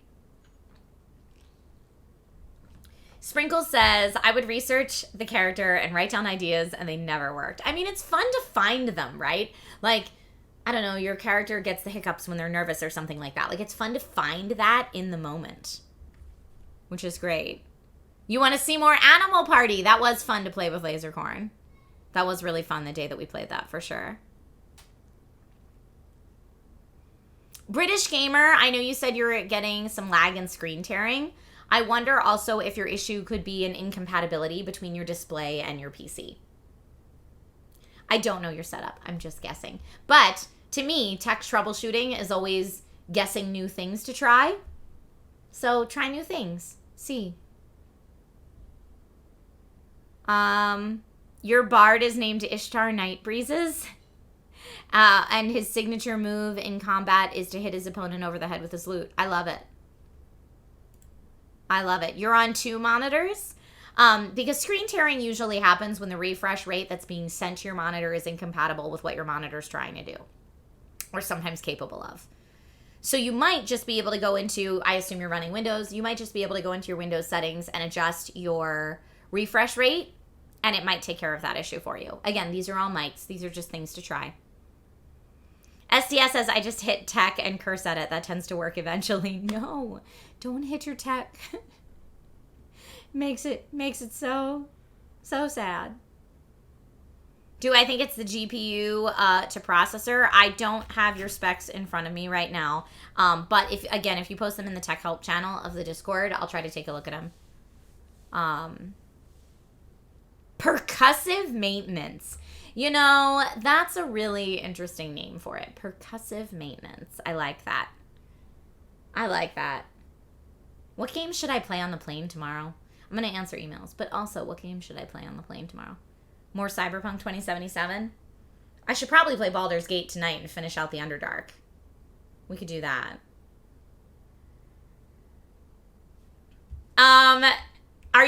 Odyssey Dave says, have you heard about this retro thing where people are pulling out old CRT monitors to hook up to modern systems? Apparently surprisingly good performance. Are you saying that because you watched Pit Crew last week when we did that, or are you just asking about that totally coincidentally? Because we did that on Pit Crew. It was really funny. Water WG, I have AMD in, so this is an all AMD Advantage build, so AMD CPU and GPU. However, my gaming PC currently is an Intel NVIDIA build, and I like to have not everything because I don't have an Intel Arc GPU, but I like to try out as many different brands, latest generations of tech as I can, so that when I review tech, I have a nice working knowledge of the landscape of what's out there. So because of what I do for a living as someone who reviews tech and electronics for a variety of sources and who talks about video games on camera, it's better for me to be familiar with more games and more types of tech than to be like firmly in the camp of one over another. So I will never engage in the console wars. I don't get into the red versus green GPU battles, even though now it's red versus green versus blue. Ooh, hello, Capalicious. Happy 2-year sub-anniversary.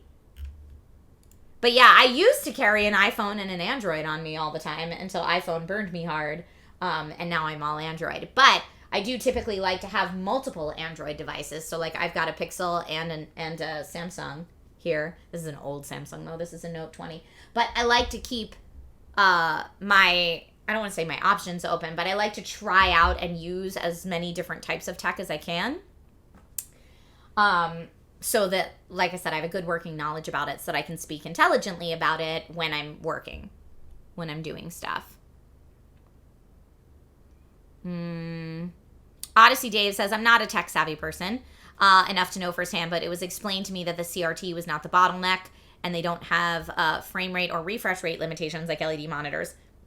That I actually don't know about because CRT monitors were not a thing anymore by the time that I started working professionally in tech and gaming. So that's really interesting, but it makes sense. The short story of how iPhone burned me, I'm not going to review the new iPhone. I don't do Apple products unless someone hires me and asks me to do a review of the new iPhone. Like if Amazon was like, Trisha, we need you to do a review of the new iPhone, then I would do it. But I'm not doing it like for my own personal reasons. The short story of how iPhone burned me is many moons ago. The iPhone 3GS, that's how many moons ago, erased all my calendar appointments when I hooked it up to my PC to back it up to iTunes because I back up every 2 weeks. It erased all my calendar appointments, and I could never get them back despite backing up every 2 weeks. And when I went to the Apple store, they were like, oh, it's because you tried to plug it into a PC. You should just buy this $2,000 MacBook instead. And I went, nope! And I have not touched any Apple products since, because when your answer is you can no longer have your PC that is actually much better suited to what you do. Instead, you need to buy this $2,000 essentially hunk of junk for what you want to do, which is play video games. And that's the only way your phone will work. I was like, yeah, nope. Joker Joe says my iPhone review would be gross. I hate it. Anyway, back to Pixel.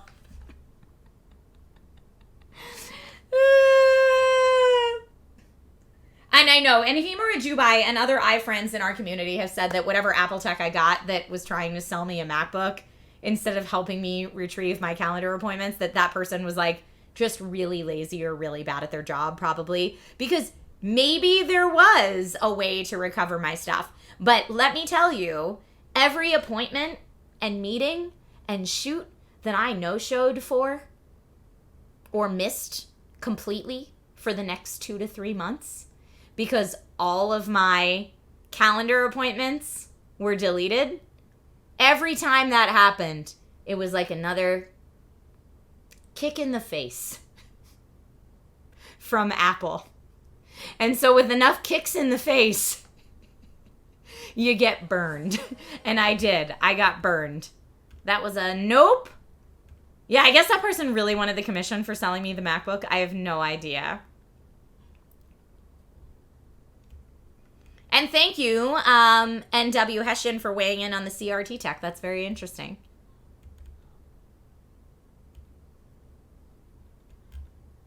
Armor of Halo says 2 to 3 months. Yeah, I tend to book out work about 2 to 3 months in advance. Work and meetings. Because the type of work I do is gig work. So I'm booking out gigs about 2 to 3 months in advance sometimes. And so all my calendar appointments just... Bye-bye. You didn't need those, did you? And so, yeah. So here, I'm going to do my stretch while I'm talking about it. But yeah, you didn't need any of those appointments for, like, bookings you had. So I spent hours seething as I got home from the Apple tech, who had told me if I didn't buy a MacBook, I would just continue to have all my appointments erased. And you know what I did? I went to Android, and all my calendar appointments were fine. That's what I did. Apple tech. I just went to Android. How about that? And so I spent years, or not years, but I spent hours that day seething, going through my emails, trying to find appointments and replug them into a Google Calendar. And there were still, like I said, there were meetings and shoots and stuff I no-showed to, which I am the last person that would ever no-show. I am like the uber responsible overachiever perfectionist, like high-functioning anxiety person that constantly has everything written down. Thank you, honey. Mm-hmm. Yay for husband bringing pasta. Thanks, babe. Love you. He's the best. He's the best. So yeah, no, I'm not burned by the iPhone 15. I'm sure iPhone has come a really long way. Oh man, this is so much pasta. I'm never going to eat this much pasta. This is like, he must have thought I was like starving. No, Tarlin, not all brands of Android are the same with the software. So, Android is the operating system, but a lot of brands put their own UI over it, which I don't love. One of the reasons I like Pixel so much is the clean Android UI.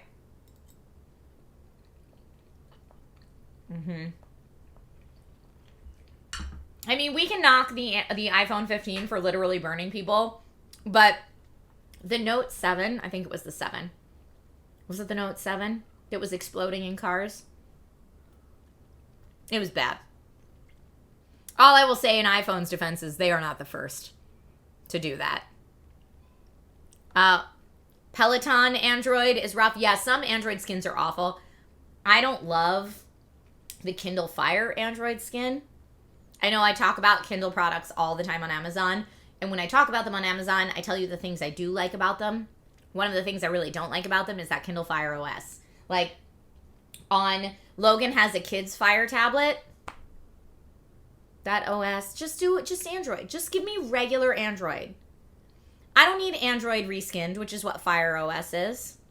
Samsung uses TouchWiz OI. It's not my favorite. It's not my favorite.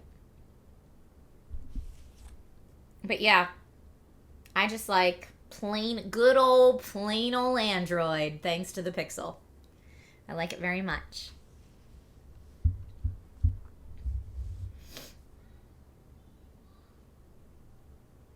Tech Guy says it's on One UI now.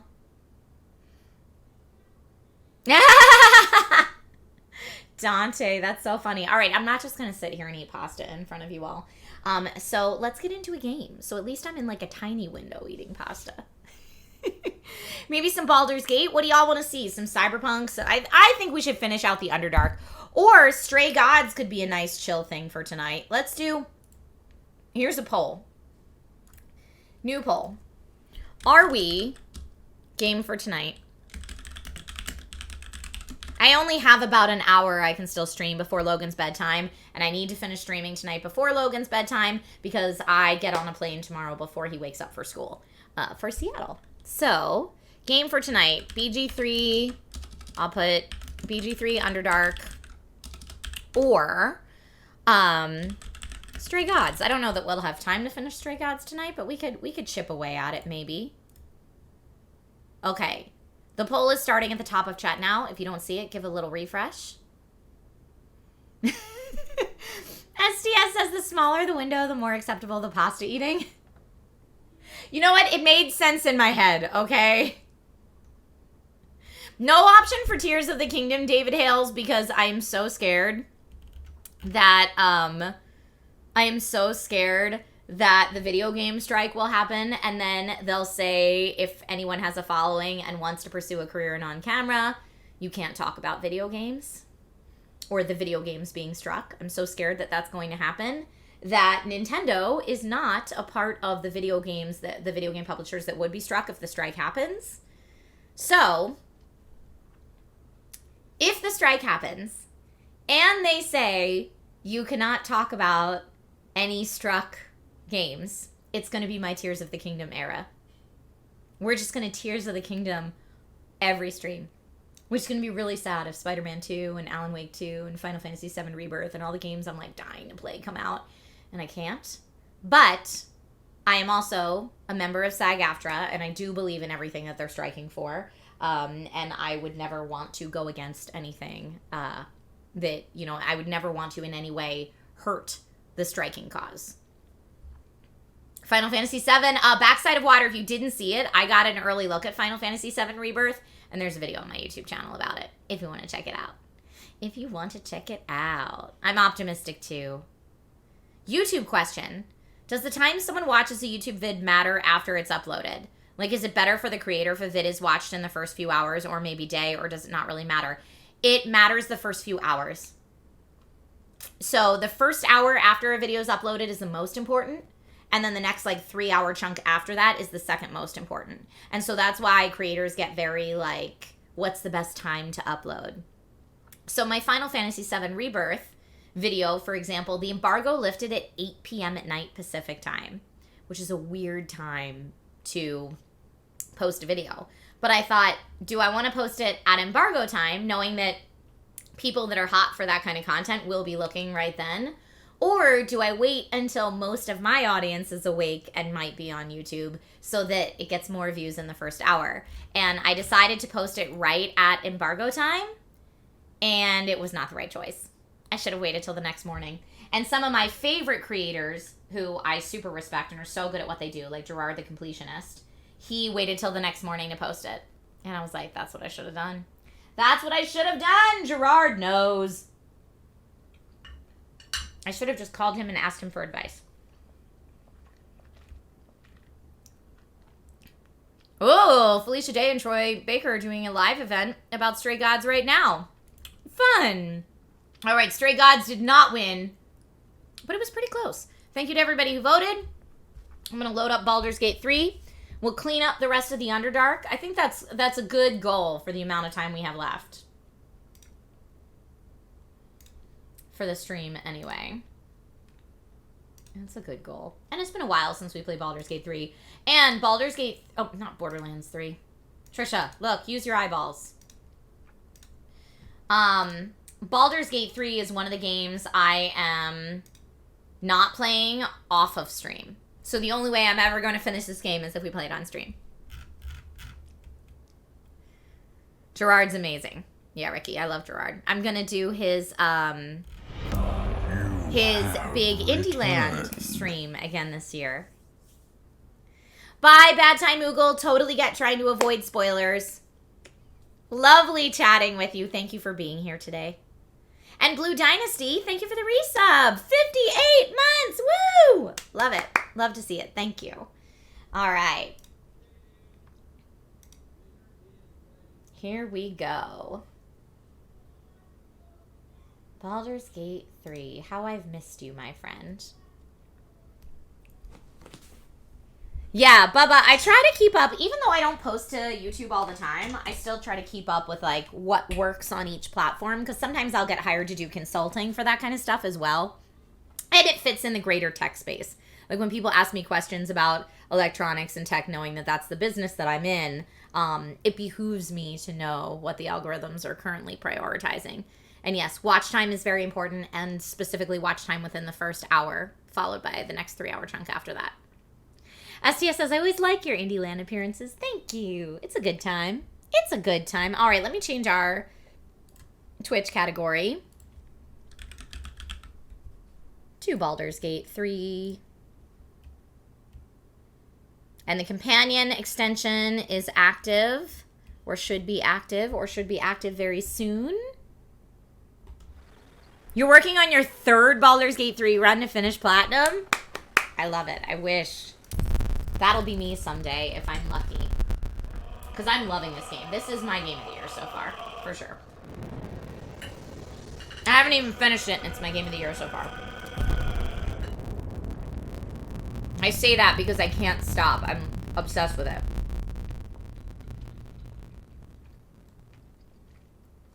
Sound is borked. Thank you for letting me know. I will fix that right now. Boop. Okay, that should be better. The gamer and body chair looks good. I actually need a new chair. I've had this chair for years, and it's starting, the leather on it's starting to crack a little bit.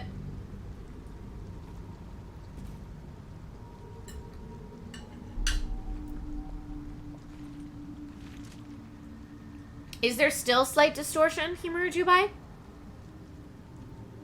We'll see when you can hear it again.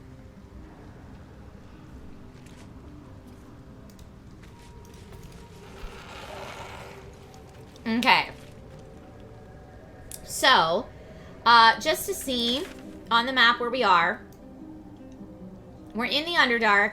I did a lot of stuff. I still have a lot more stuff to do, like, oh, take Lae'zel to the Inquisitor. Not right now. All right, we got to go kill the Dwergar by the lake, is what we're supposed to do. And, in case you missed that, or wondering why we're just going on a murder mission, which, good question. I think Baldur's Gate 3 has introduced more people to 5th edition D&D for sure, Kizza. I agree. Find a way to protect yourself from the curse. Lights protect us from the shadow curse. Oh, we're not there. That's back where we were before we came back here. I'm just going to take off those. The Wizard of Waterdeep. Okay. Daughter of Darkness. Yes. In the Underdark, here's the stuff we still have to do. The Adamantine Forge. It's protected by a guardian who's weak to magma and some kind of hot hammer. We learned that an Adamantine Forge is hidden deep within the Underdark, so we gotta find that. Find the Mushroom Picker. It says, talk to Balin. We rescued Balin. We should check on him. Avenge Glut's Circle, or Glut's Circle. The Myconid Glut joined our party to help us kill the Dwergar and defeat the Dwergar intruders. We agreed to help the Sovereign remove the Dwergar who threatened the Myconid colony. Now, they did tell us lots of stories about the Dwergar coming in there and murdering their babies, which I can't have any of that. Those boots have seen everything. You know, it may sound silly, but I'm not down for kitty murder. All right, maybe we should go down this way. Can we get across over here? I don't know if we can. Let's see. The Dread Hollow. I'm like not even looking for loot. What is up with me? Okay, trying to remember all of my hotkeys. Yay! This is the party I'm rocking right now. Yes, I love Gale in that silly pirate hat. I'm into it. Astarian's my boyfriend currently. Just the fun ones to go, says Black Widow. Oh, good. It's gonna be a fun night then.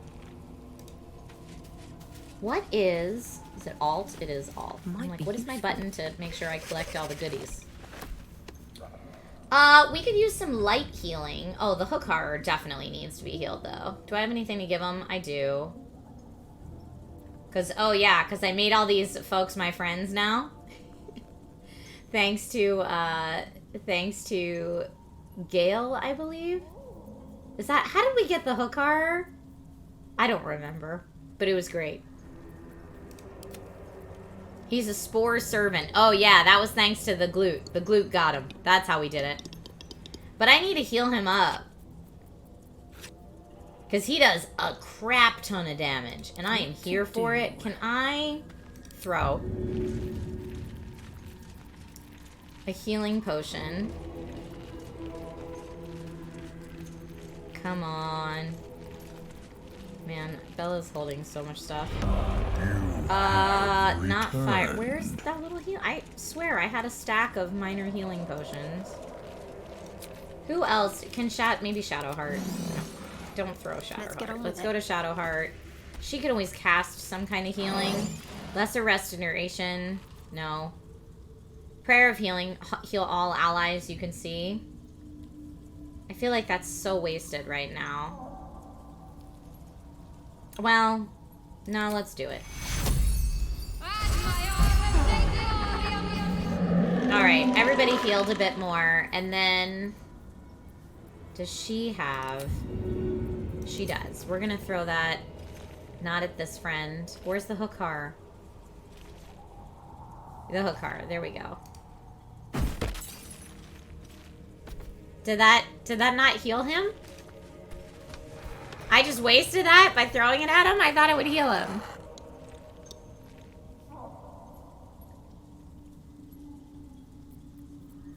Still breathing, despite everything. Okay. Are watching me. What is this? Is there like a trap here? There's a wooden chest. With some rotten cheese. We will not be taking that rotten cheese. How we doing on our map? Okay, pretty much cleaned up over here. We do need to talk to Balin up there, but I don't think we can get up there until after we do this mission. No, I don't want a custom marker. So I'm going to come up here and then go down and in through this way. So, to the north.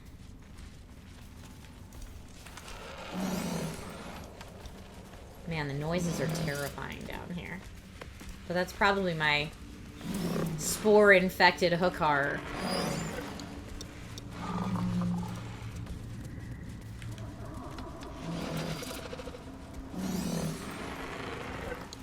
Oh, there's a chasm creeper. Let's go get that.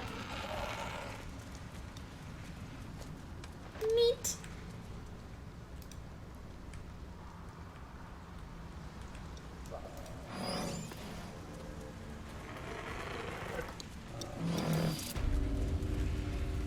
Decrepit Village. Now, if my map skills were correct, I should be able now to come down here. Yes. Decrepit Village. Holvik is here. Have we talked to Holvik? I don't think we have. Let's see if we can. Oh, no talking? Let's talk. What? Gek? Got someone sneaking up on us. Hold up your palms in peace. We'll see what happens. What a bloody rot flower for company. Must have let it get in your head. My axe will fix that in no time. Oh. Alright, well, I tried. Oh, what a jerk.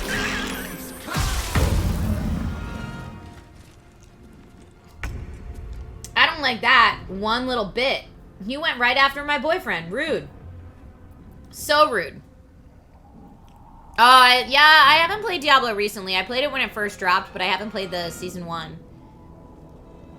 But Diablo will not be fun for the plane ride because it's an always connected game. Alright, let's get... Can he jump out of here? Where are we jumping? All my people are like way too close together. Yeah, this is fire. I could... Well, I don't want to waste his bonus action. A better position. We're getting out of there. Okay, he took some damage there. Now, I wish I could do a sneak attack, but we don't have advantage, do we? No.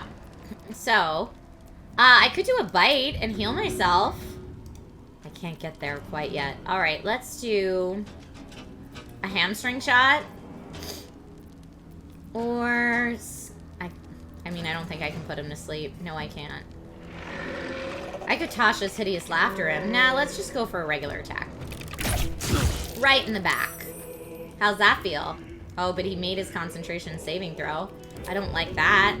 I wish we could get a good bite in there. Now they see me. I don't have movement left. That was silly. Alright. Yeah, wait, oh no! Oh no! Okay, we got a bunch of undead. Whose turn? It's Gale's turn. Okay, we've got a dude there that it looks like I should be able to just shove right off, or Gale can do something that, like, blows him right off the ledge, which I'm always here for. So let's see. I could also Cloud of Daggers. What is... we got Magic Missile, Firebolt, Sleep, Fighting Familiar. Oh, my Familiar's not up anymore. My Mage Armor's good. Shatter...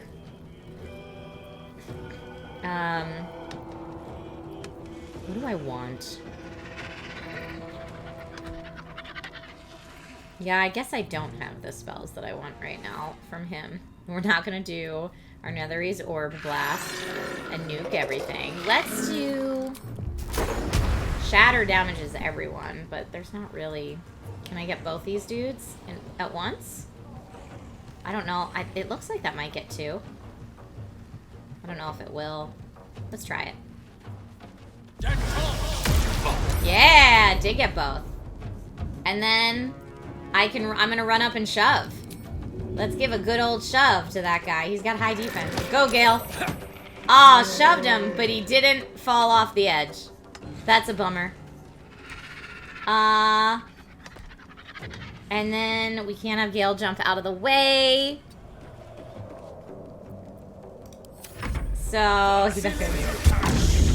a silence aura. See, here's where silence is good. Can't cast spells.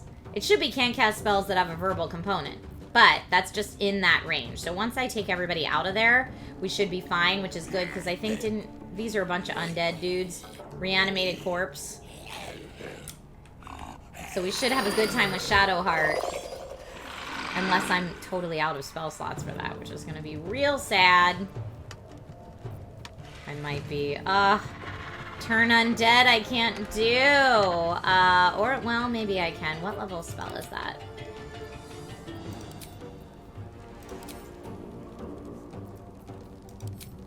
It's my channel divinity, so I just need to get the heck out of... But then is it undead I can see? Why can't I reach that destination? Go. My silenced is gone. Turn undead. 35% chance? That's not great, but let's try.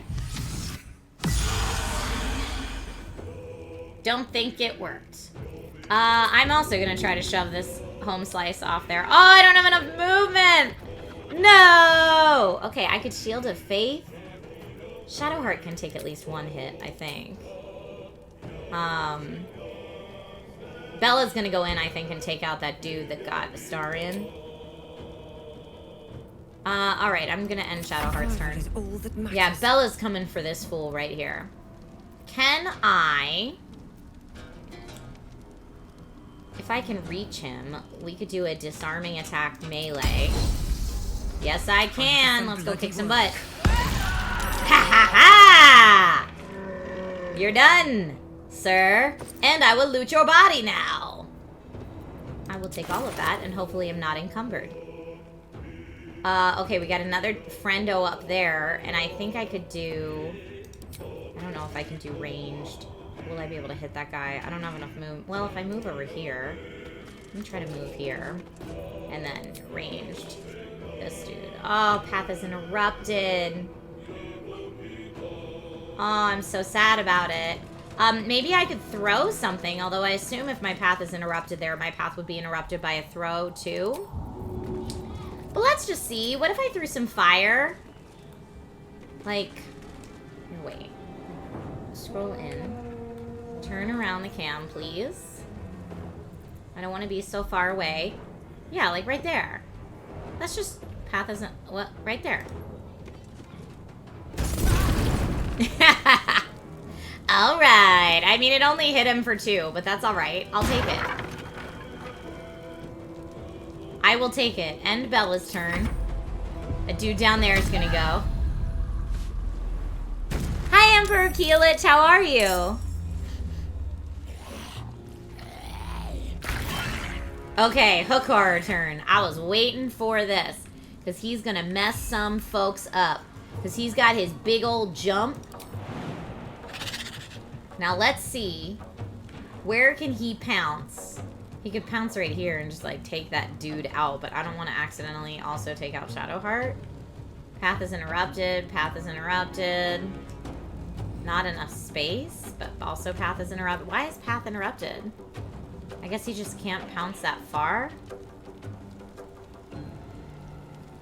Is that going to hit Shadowheart? Probably. Let's see if I just do the hook. Can't reach. No, I'm going to have to do it. Sorry, Shadowheart.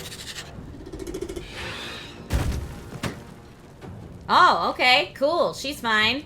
Knock this dude down, and now he's so done because I can do the multi-attack. It only works if they're prone. Oh, you did. Woo! Didn't like that, did ya? Okay, I guess I'm gonna have to end my turn here because I could move him farther, but... Alright, now I've got my Spore Friend. Spore Friend is gonna have to go around this way, I think. Okay, get me in here.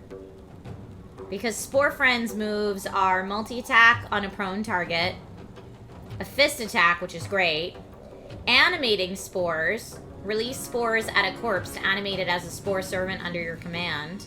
This guy was non-lethal. He's not a corpse. He's just knocked out. So, I guess could I come in and just finish taking that guy out? I'm going to jump to there and then have him just come into here.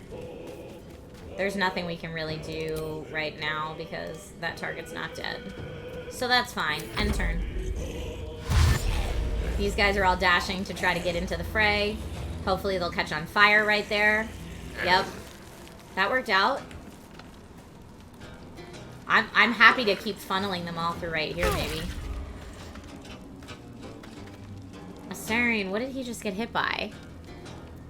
Astarion just got hit for 4 fire damage, but he's no longer on fire, so that's great. I do need to heal him. I don't know how much healing we have left, but these are all reanimated corpses, so probably not great. I could use my bite attack to heal him on Holvik. So let's do...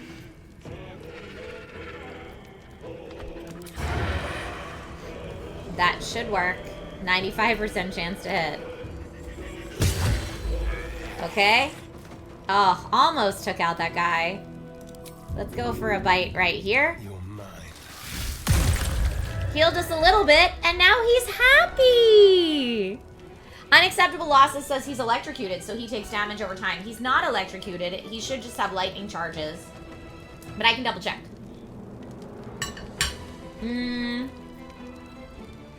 Yeah, he has lightning charges. He has +1 to attack rolls. So that's not a negative thing. He's good. Yes, here. Then I'm gonna back him up. Okay, that guy gets to go. Ooh. Don't like that. Gale got hit with some last minute fire damage. This guy still has 12 left and is prone.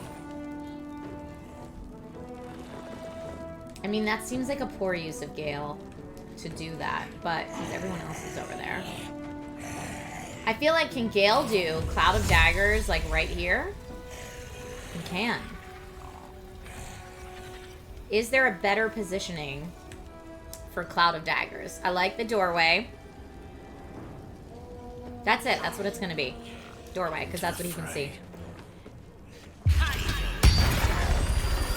Yeah! Took out some friendos right there. We sure did.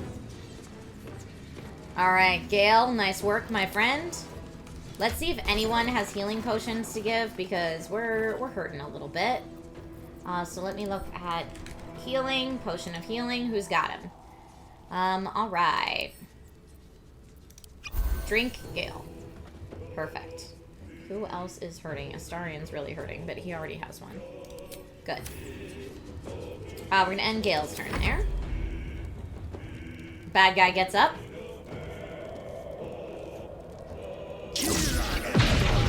Oh! Don't love that. Did he just take out Shadowheart? Holy crap! So he just totally took himself out to nuke Shadowheart. Alright, here's a question. Can our Hookar help her up? No, he doesn't have that action. Okay, which means I'm gonna have to take somebody out of this fray to go help her. I'm not gonna take Bella out right now. No choice but to keep going. So let's... Oh, that's so frustrating. This guy only has one left, so I could easily take him out right now. Wait, why did he just get healed for one? How did that happen? I just shot him. What happened? Reanimated corpse was healed for 1 point when I shot him.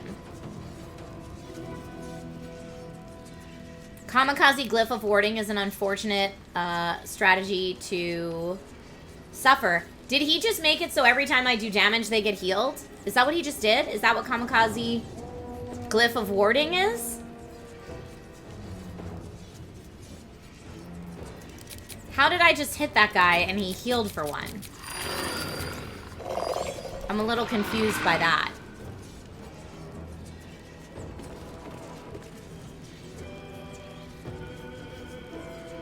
Undead Fortitude. When reduced to 0 hit points, regain 1 hit point instead. I see. Okay. Okay, now he's officially down.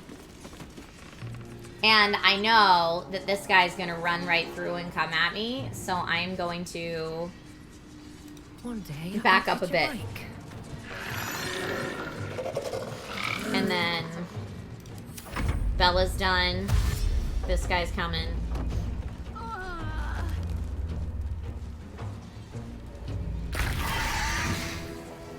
Oh no, my Hookar! I'm so sad about the Hookar. Can we reanimate him again? What happened to Glute? Glute's still okay. Alright, so now I've got... Who is up now? Glute's up now? So, okay. Reanimate. Can I reanimate my Hookar again? Invalid target. Target is too far. I could reanimate that guy and have him fight for us. I think that's a solid strategy.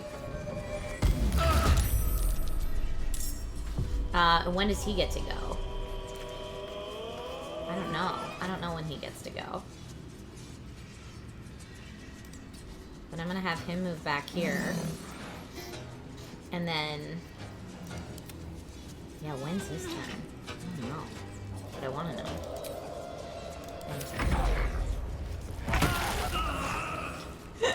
Good, they can just fight each other for a little bit. I'm here for that. Astarion, can you help up good old Shadowheart? Where are you? You can't reach the destination.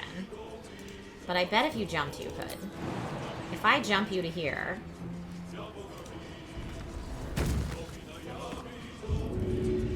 Okay. Help up. Hurry. There we go. Shadowheart's helped up, and then poor Astarion needs... I guess he already used his bonus action, so I can't drink a potion. Where are my healing potions? Oh yeah, I guess I can't. Weird! Alright, I am gonna split, though, and give one to...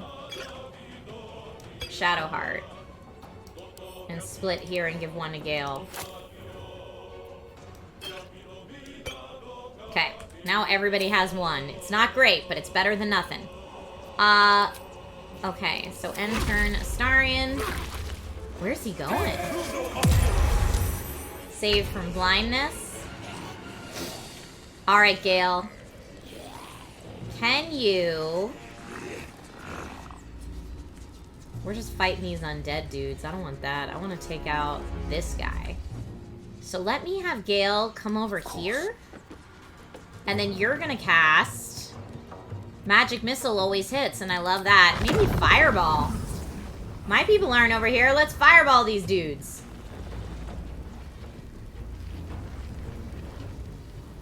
Path is interrupted. How can I get it to work? Right there? I mean, that will definitely damage those two dudes.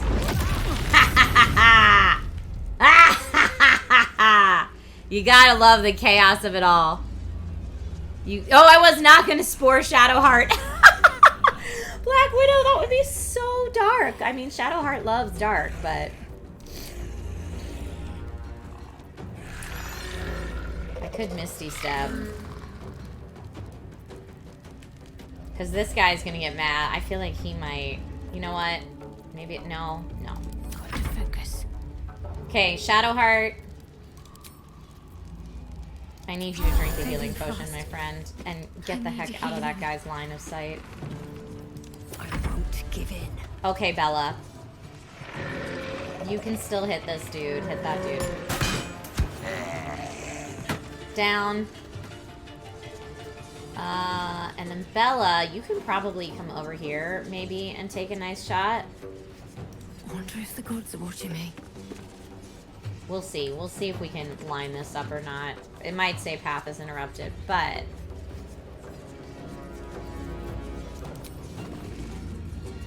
Not enough movement. Path is interrupted. So let's go ahead and hit him with... Throwing... Oil of Accuracy, Potion of Speed, and Acid Vial. We'll throw an Acid Vial. I think they'll really like that. Oh, path is interrupted. Come on. There? You can get one of them at least. Oh, it did not hit. It hit somewhere up here and did not get them at all. Alright, well, you know, I tried. Oh, he's coming through. Oh no. Oh no! Okay, well it doesn't look like he got a hit at least. And now it's my turn. Dude, why would you do that? If I can knock him prone...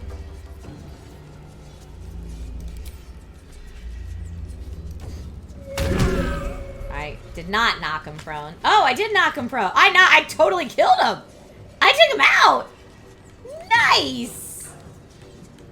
Okay, great.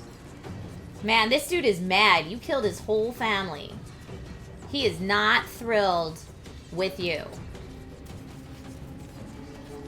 Coming up here. Astarion, can you take a shot from there, my dude? Let's see. Let's see. I mean, we probably don't have advantage at this point. What if I move to, like, here, though? Well, let's also do a little looty loot. Whoa! This guy was loaded. Send a camp. Ooh, AC-16 chainmail. Cha-ching. Take all. Okay, I want you here. Target is too far. What do you mean target is too far? Doesn't look too stinking far to me.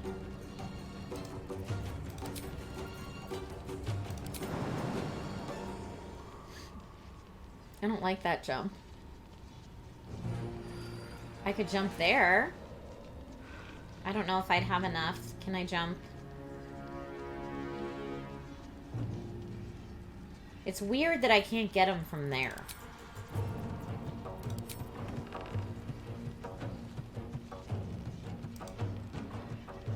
I mean, I guess we should do it. I don't know. Blue Dynasty, we love you, Trisha. I mean, sometimes you gotta have a real nice time when you're playing games. That's all I'm saying. I can hit him for a disadvantage there. What's the disadvantage? Lightning charge isn't happy. Oh, but the target's too close. Alright, so what else can I do? Scroll of mirror image. Ooh, a scroll of aid. 5 healing. I mean, I could just do that while I'm here. Although that guy's gonna come down and get me if I don't try to take him out right now. Scroll of dark vision. I could Tasha's hideous laughter this fool. Let's go for that.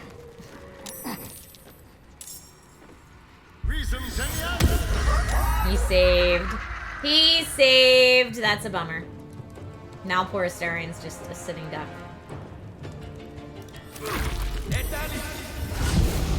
Oh, he raised another one? I don't like that guy just keeps raising people up. Just resurrecting people everywhere. Not into it. Blindness for 10 turns. So let's do magic missile's gonna hit every time. We could just do that. Wait, oh no, it's the same guy. He just jumped down here. I thought he raised somebody. No, he just moved. I'm gonna break our concentration on Cloud of Daggers because we don't need it anymore. Now that the fight's down here. Let's do poison spray, shocking grasp. I'm not gonna put him to sleep, even though that would end this pretty quickly. Target is too far. Could I could jump and then do it.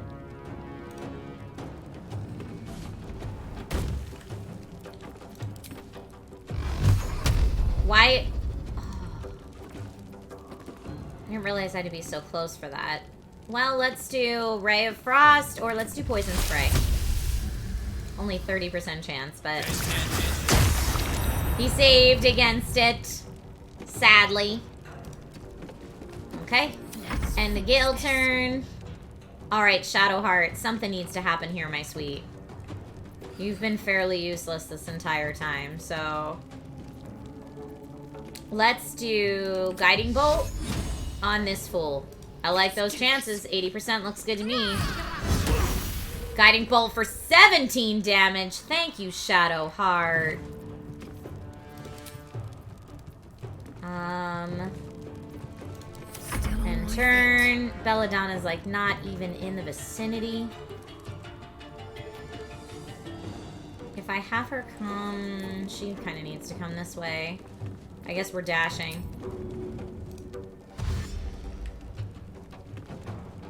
Bella's gonna come up here. Although we probably shouldn't both be standing on this because he's just gonna collapse that bridge. And turn. This guy. I mean, I could raise another friendo. Spore Servant. These guys are just all animated corpses. I'll just have him come out here.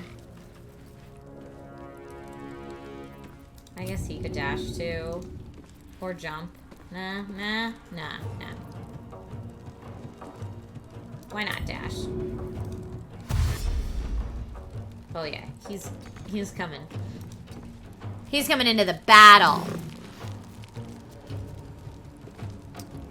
Have I tried out the Pixel 8 and or the Pixel Fold? Sanduichi, I do have a Pixel Fold, and I've been testing that out. Oh boy, we've got more friends. Okay. You gonna hit Gale? You jerk. Mean. Mean, I tell you what. And I like the Pixel Fold a lot. It's a little bit too much of a phone for me. Ooh, 94%. Get it. Get it, Astari. Just because a lot of what I do with the phone isn't necessarily optimized for the foldable format yet. When there are more apps optimized for it, I think that'll make a difference for me.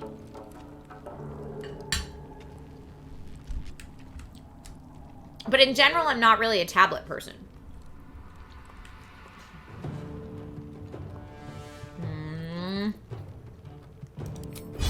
Can I flourish this fool? No. I'm just gonna have him stay right there. A rough tempest I will raise. Oh yeah, you mad? We could push him off, but 0 to 7 is your main hand attack. That's not great. I'm not gonna lie. 2 to 20 for Firebolt, but you're real close.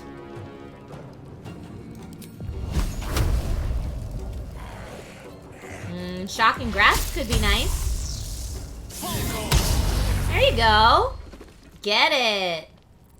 And then I kind of want Gale to get the heck out of here. I'm not gonna lie. With ease. Nice. Okay. Got to concentrate. All right, Shadowheart. Let's get you hit that dude. Nice for 13, and he got his little +1 because he's not quite dead yet. He's a reanimated corpse. We'll keep Shadowheart there. Can't stay Bella idle. should be able to come up here and take him out with one last fire of the bow. Yeah. And there it is. We've done it. The fanfare is sung, the rod is cleansed, says our buddy. Come, we must speak. The tumor is excised. The Dwega are dead. Yeah, they were mean. Here I break ground. From the dark will a mighty circle rise. My song will fill the grotto. Death doer. The grotto may sustain but one sovereign. In the age of glut, there may be no spore. Eliminate the other sovereign. Wait, what?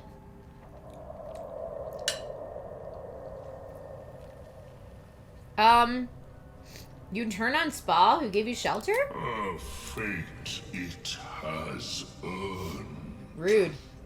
My circle long suffered while the Dwega flourished. I sang to Spore for help.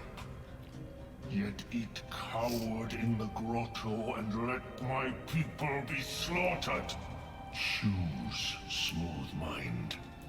Help me grow a mighty circle and reap the reward. Dude, this is not my business. Protect the precious poltroon as it waits for the circle of glut to devour it whole. I don't want any part of this, my guy. If you're so eager for blood glut, then let me give it to you. That's fighting. Make it worth my while. Why not? Spa's time is done. I'm gonna say I have no part of this. That person gave you shelter. Like, I'm fine killing the people that came in and slaughtered your children. Awful. No. Those guys are dead. We did it. Plus, they attacked me first and didn't even give me a chance. So, that was self-defense as well. This would just be murder.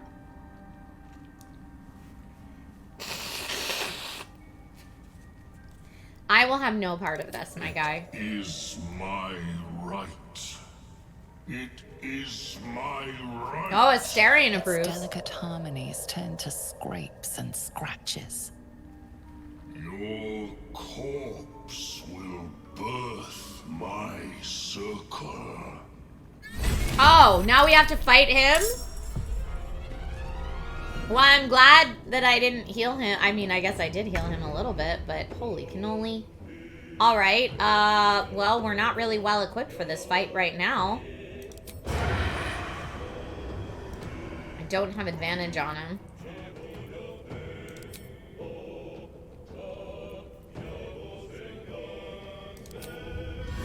No, that's not right. I mean, 70% chance here. It's not great. Weakening strike. Weak grip hinders his attacks. Flourish. Piercing strike could be gaping wounds. This guy's gonna kick our butt. He does so much damage.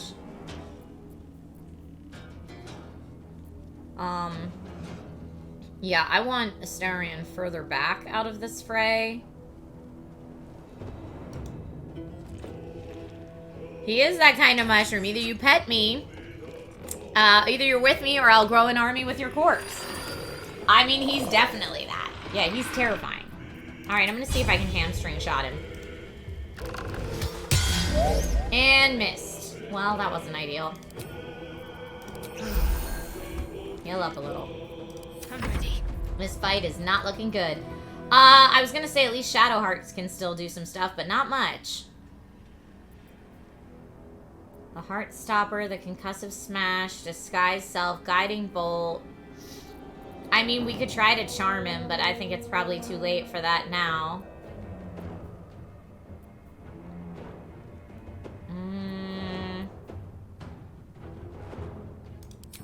Could I could command him to flee.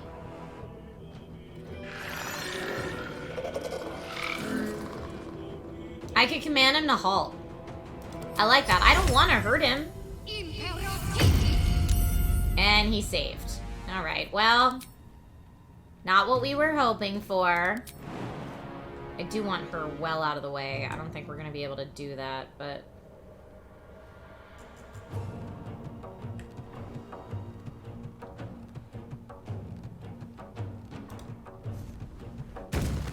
Okay. On I go. Okay. For a dull moment. Alright, Bella. You still have full health, so I'm gonna use you for everything I can. Menacing attack, melee. And he's frightened! Love it! Love it, love it, love it. I do have non-lethal on, so hopefully I can just take him out. Let's try our piercing shot. Nope, never mind. Lacerate. He's immune to bleeding. I should have guessed that, but he is frightened. My turn. I could push him just for good measure. He's probably... Oh, he's too heavy to shove. Okay. And I could also pummel strike. We're going for it. He's frightened, so he won't take an opportunity attack. Right on my feet. One can't always be a gentleman. Oh, Gale wasn't even in the fray before. But let's bring Gale into this. So Gale's gonna come right back here. 5. And then from here, we're gonna loot this dude. Do we need any of this? Some camp supplies, send a camp. Ooh, a fragrant stew, send a camp. I mean, we don't really need any of this, but we could sell it, I guess. Alright, Gale. Fire Bolt could work. Magic Missile could work. I would bet he's probably immune to poison, because he's a spore. We can reduce his movement speed, could be nice.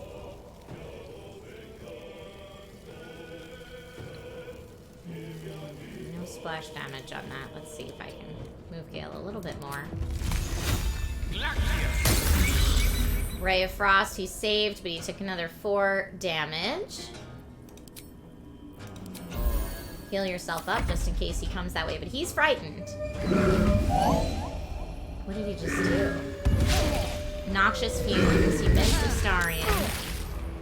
Oh, Astarion's still hurting from that poison, though. So let's back us up out of there. Out of the Noxious Fumes.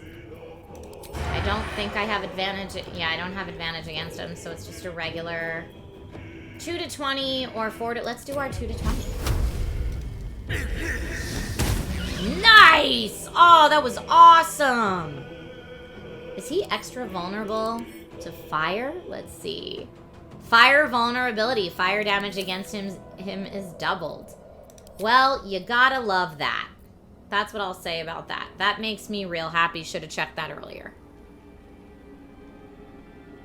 But Axe says, I missed all this drama by wandering around and stumbling and killing the dogger. What? There was like one person you could kill and then you never got any of this drama? Like before, do you mean like before you talked to the spore people or what?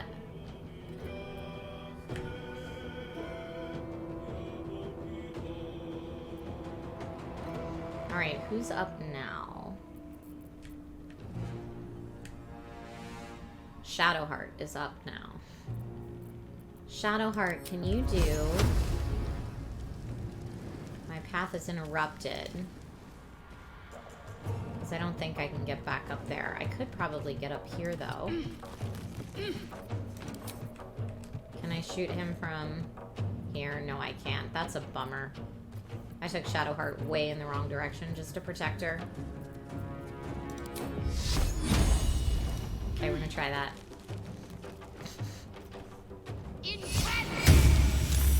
Saved against it. Death is but a word away. Alright, you've got Firebolt too. That was a miss. That's fine. I'm trying to get everyone a little farther away from him. Okay.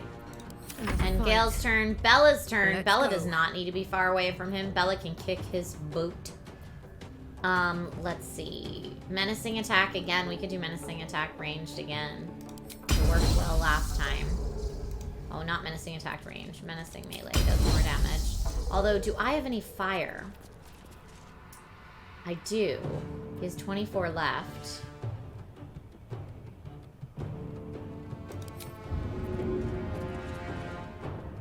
I mean, I might as well. Hesitation. He doesn't like that fire. Now let's do... Okay, taking him down. Little by little. What else do I have here? I could do... I guess I could dip my weapon in some kind of fire, right? Before talking to the spore people, I killed the group they send you to kill. Nice! Well, that would avoid all the drama, for sure. I am going to cast Tears Protection on Shadowheart if I can. Oh, not enough movement. Never mind. Okay, and Bella's turn.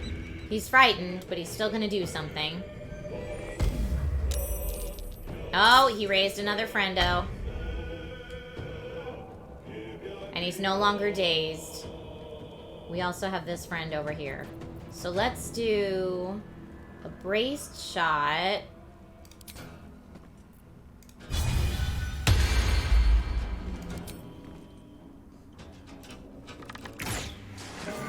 Nice! That guy is finally done. You love to see it. I'm not going to do a flourish. I'm just going to leave him there. Shadowheart, you might as well. I mean, I don't think I can get you to jump back up here. You can't jump that high, can you? No. So let's do movement. I'm going to bring Shadowheart around this way. Press on. We just got this one last little dude now. Down with you. Critical miss. Oh boy. I don't fancy their chances. Alright, Gale, let's see. This fool... Poison resistance. So don't hit him with poison. But everything else we should be good for. Hit him for 15 with that. Gotta love it. Okay, we're gonna end that turn there. Hi, DJ Davey. How are you? Welcome. Cyclone Shatter. Yes, I haven't done that yet, but I know you can do it. Let me see if I can. I want to jump around this fire.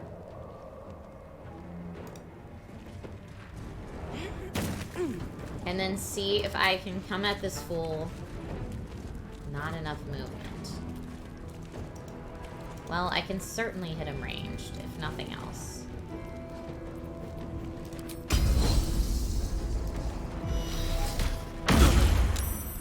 He saved from that, but he did get hit. Returned. Let's do another one of these. Nice. Boys Games, thank you so much for the resub. Welcome back. 31 months. I know. Hail and well met to you, Boys Games. Hail and well met to you. Let's do... We'll bring her in a little farther. Okay.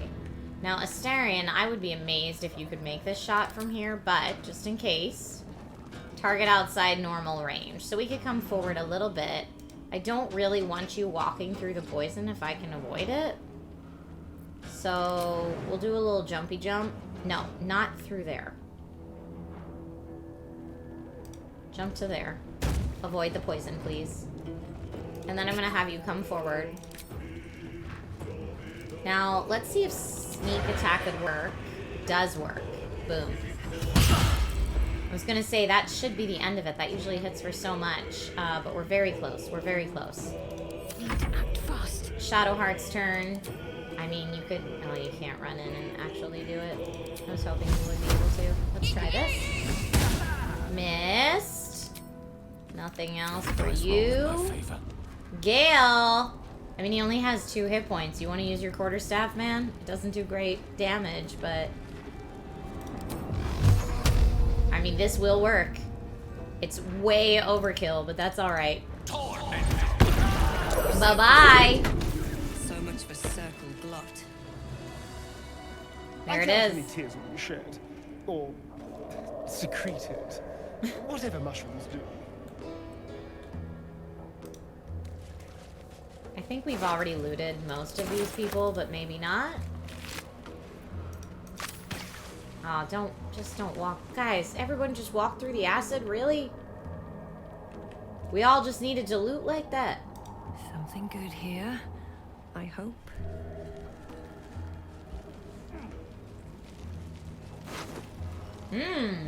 Hello.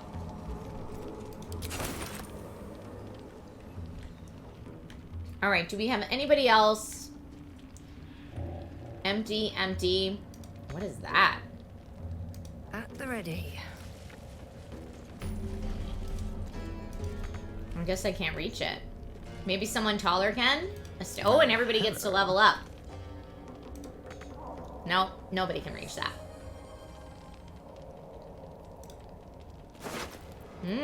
Okay. Who else we got? Okay. Thank you for the posture check. You're right. I was totally slouching.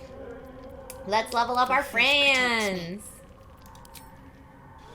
Now that it's a little safe, I probably should have quick saved before I did that.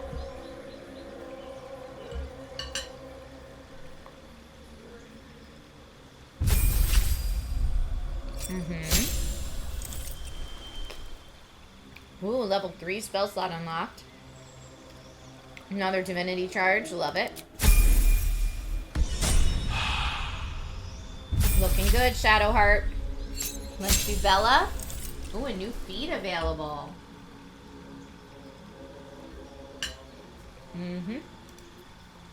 What do I want? We do have Savage Attacker.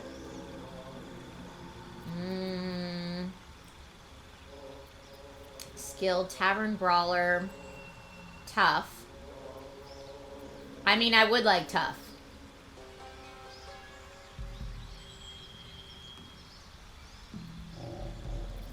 Or should we do...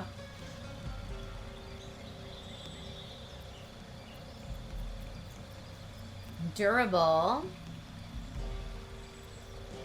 Whoa, full hit points every time you take a short rest. That's nice. Heavily armored. Heavy armor master. Lucky.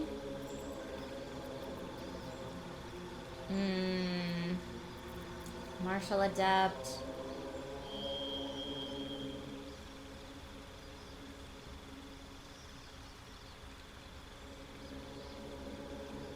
What should we do? What should we do? Sentinel?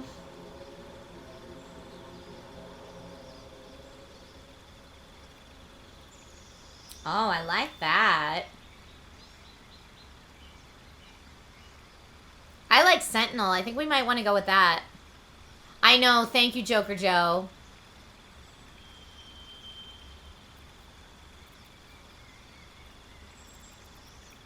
I like Sentinel. I think we should go with that. Sentinel Vengeance, Sentinel Snare, or Sentinel Opportunity Advantage. Vengeance, when someone attacks an ally, I can get them. Sentinel Snare, when you hit a creature with an opportunity attack, it can no longer move. Or you have I want advantage on opportunity attacks, I think. Or I get all of those. Let's get all of those, yeah. Perfect. Leveling up Astarion.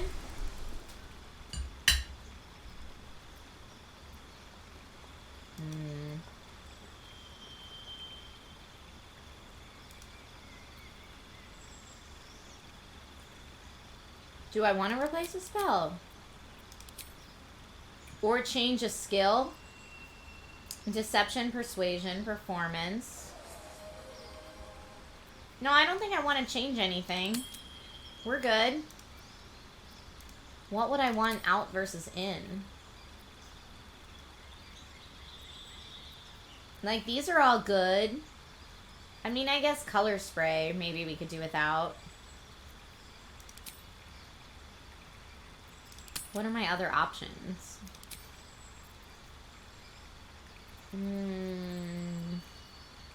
Witch Bolt, lightning damage. I mean, he already gets the lightning charges.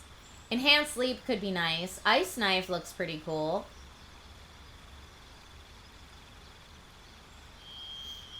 Let's mess with that for a little bit. Okay. He is a vampire, so I imagine he'd be pretty cold. Gale gets a new spell slot.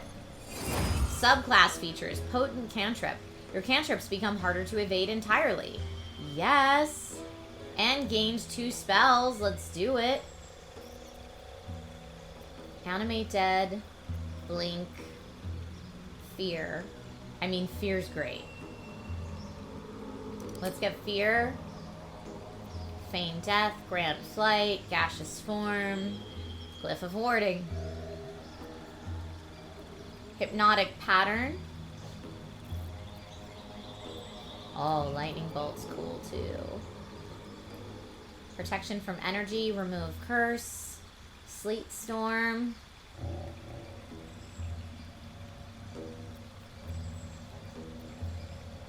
Slow. I could slow up to 6 creatures. Stinking Cloud.